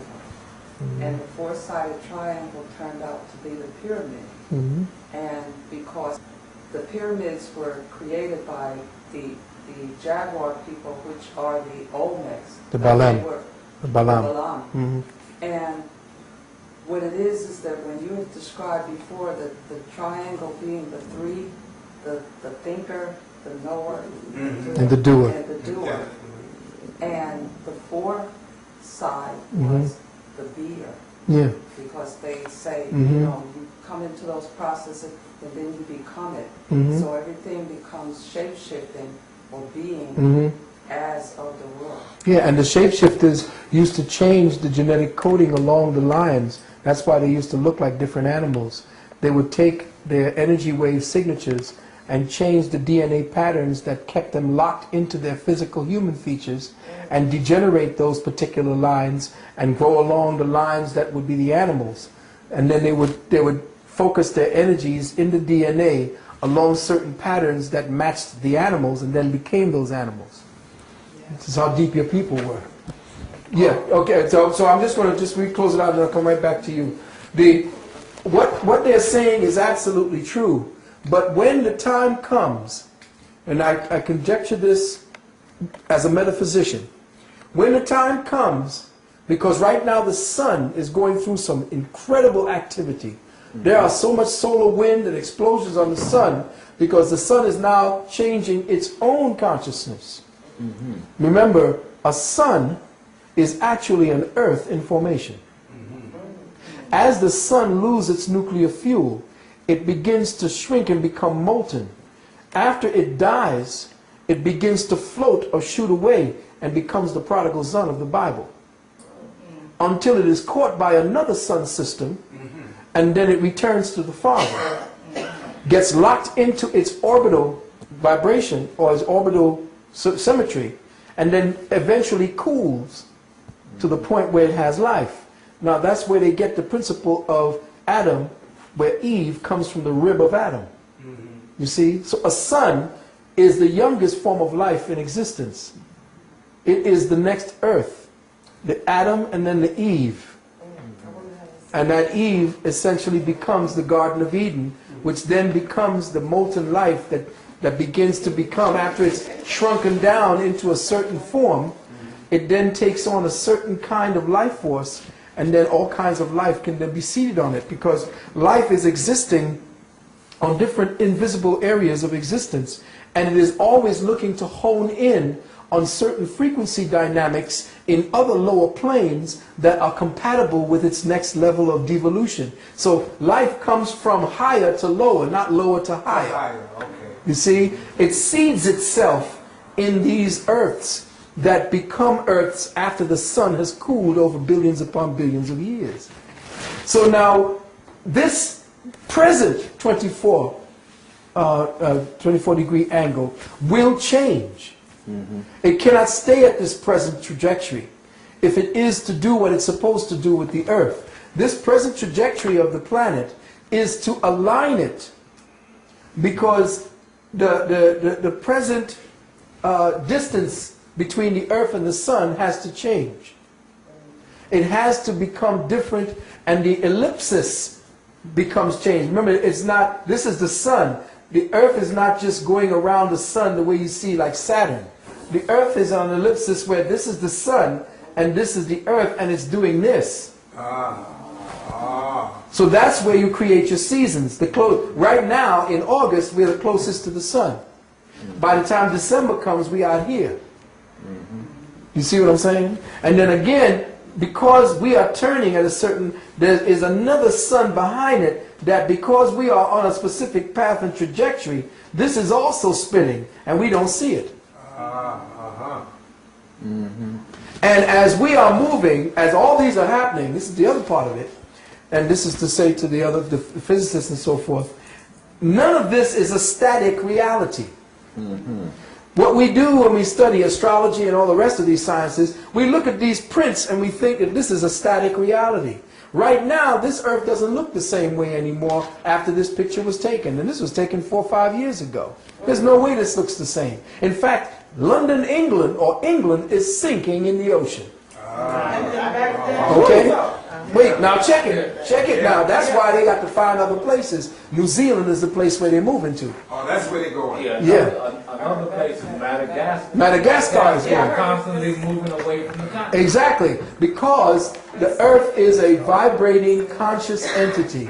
And what has happened is, we have a sun that is our Father, which art in heaven. Hallowed be thy name, which is the place where your pineal is. Thy kingdom come.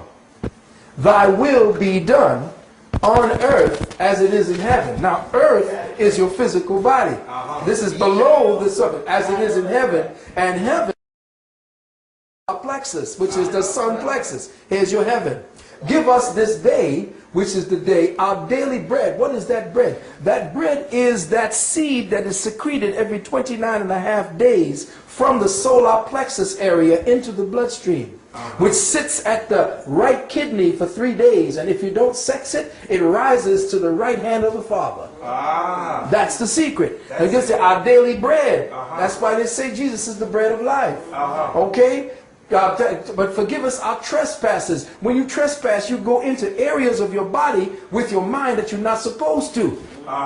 You see? And you see, we also trespass for lead us not into temptation, because to tempt one is to make one, or to provide one with a chance to stray. You see? So let me not look at the sexual act and get overindulgent into that, because it takes all of my spiritual energy down to the physical plane. You see? So give us this day our daily bread, and forgive us our trespasses, and lead us not into temptation, but deliver us from the evil. Now, what is evil? Evil is simply that which is L-I-V-E, to live. Deliver us from the way we live. You understand? Because this is the mirror image right here. Yes. You understand? Deliver us from evil, and lead us not into temptation, for thine is the kingdom, Right? That is the power and the glory forever and ever. Amen. They're telling you who it is you're talking to. Amen. Right here, the Son. So know that inside of us is the Son and that we are Son creatures. But here now, this is what I wanted to say. Know that the sun that we are going around, and this being our Earth, for instance, and all the other planets that we have in our Soul Ra, S-O-U-L-R-A system, our Sun Soul system, this is not standing still because we are inside of a galactic blueprint that is also moving at the speed of light into the oceans of forever. We sail on the oceans of forever. And that there are billions of other galaxies just within this layer of reality. Remember, within just this layer of reality, we perceive a reality that is billions upon billions upon billions upon billions of solar systems. We ain't even talked about the other realities above and beyond those. And they all interdisperse and connect through certain grid lines that we have the ability to interface and cross over into. Now we are moving at this point because right over here, just for instance, is a system called Alcyone. A-L-C-Y-O-N-E. That is the central sun, Father Sun for our total galaxy. This is what was called by the ancient Mayans and the ancient Olmecs, Hunab Ku. That is the central sun that is teaching and dictating and giving us all the information that we need. Now that central sun is aligned to not only this sun, but it's aligned to all the planetoids. And right now, it's affecting us in such a way that the electromagnetic energy in a planet is now changing. The magnetic energy of this earth is dropping considerably. Whoa.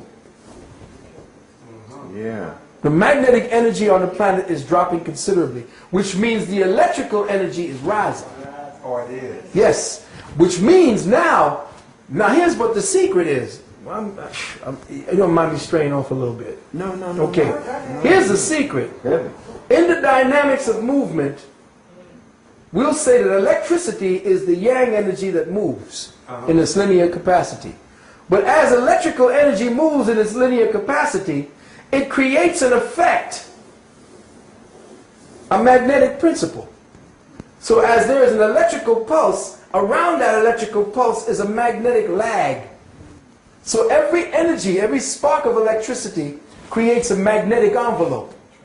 So now here we are within this earth structure, and the earth is moving at a specific trajectory. It has now picked up in speed, which wise you see the seasons are flying by, days are flying by. It has picked up in speed, which means that the electrical envelope, the electrical speed now is causing a lot of differentiation, a lot of madness. But let me just get to this point. With the speeding up, the envelope is getting a lot more intensified. Now, with that speeding up, there's going to be a slowing down inside of here now. This is the repart because we are now aligned with Alcyone, which create every 13,000 years we align with a certain aspect of Alcyone, and the planet begins to slow down. As soon as the planet begins to slow down, the magnetic lag drops. And it is the magnetic lag that creates the illusion that we are in. When the magnetic lag drops, the electrical potential goes up, and that's when spirit enters. Oh yeah.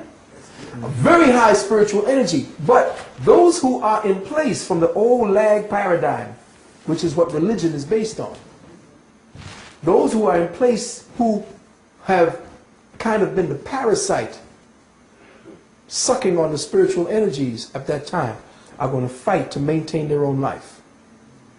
Because the spiritual quotient, the EIQ and the SIQ, is going to rise to such a level that we're going to see through all the bullshit. So they can't pretend that there's a democracy anymore. They can't pretend. They have to go into terror alert. The terror is them. Well, They are terror. Yeah, no, I'm saying, yeah. We know they're the terror, but they're terrified. It is they that are terrified, not They are terrified. yes. So they in turn express terror, the way they know to defend themselves. They terrified of the new time that's coming in. So they got to now come out and become more vicious. Because the spiritual energy is going to be such that the people ain't going to take it no more. That's why they got your kids locked down in the education system. It's an indoctrination system, not an education system. Now, just to bring it real full circle, now that there's a lag taking place, and there's going to be a certain slowing down, first a speeding up, and then a slowing down, what's going to happen is that this 24 degrees is going to be temporary. It's going to happen in such a way that the spin of our earth is going to slow down to the point where day is going to be 3 days, night is going to be 3 days long. In other words, in the Bible they talked about the sun standing still in there. That was the 13,000 year cycle that happens, where for 3 days there's no movement.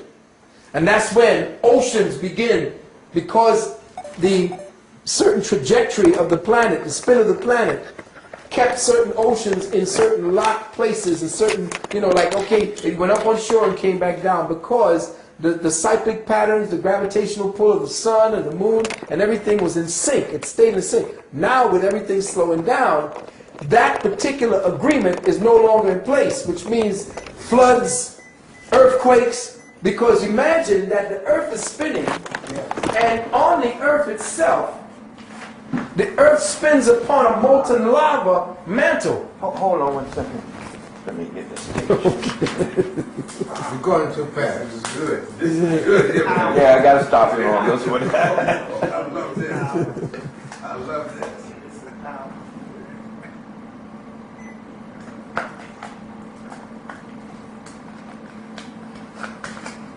Okay. The earth itself at this time floats upon a mantle of molten rock.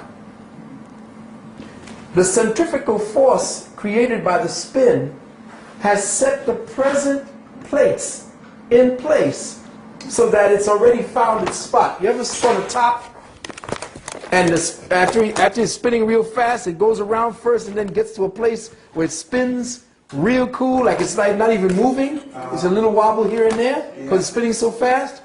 Well, know that the specific speed at which the Earth is turning has set the plates of the planet, which is above water, in place according to that spin orientation.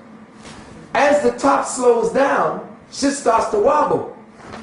Anything that's on that will begin to start shifting, cracking up and breaking into a new ellipsis, until such time as the earth begins to start spinning again, and in that second spin cycle, it rearranges the planet so that whoever survives now has to rebuild civilization. Oh, so it may not survive. Oh yeah, hell, there's going to be a lot of people dead. A whole lot of water where there wasn't no water before. Yeah. Beachfront property in Nevada. I can also read that because I know we're starting to experience erratic weather with different tornadoes and storms going on.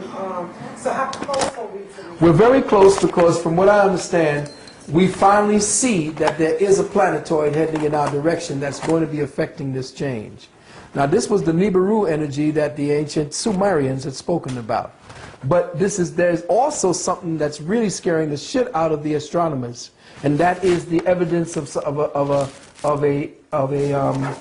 I forgot the number that they have it as S187, I believe, or S1097. But that's a star system that is so bright that there is no night around it. And now they don't know what's in it. They just see that around it is this huge blanket of light, all colors and white. Coming towards Earth. Coming towards Earth.